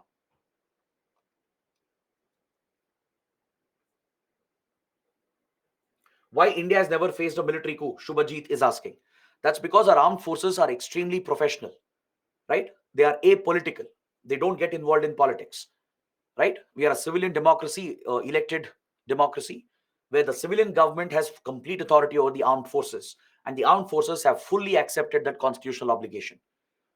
Indian armed forces have never ever questioned the authority of the civilian government, right? That is the professionalism of Indian armed forces. They are completely apolitical. So it's thanks to our constitution, our political system, and even to the armed forces that armed forces have never meddled with the politics of the country. And that's how it should be. All right. So, guys, these are the questions. So, let's end the discussion for today. We'll meet again tomorrow and take up the next chapter, that is India Pakistan. Do let me know how it went. I hope you guys liked today's discussion. So, I'll see you tomorrow. Thanks for watching. Have a good day.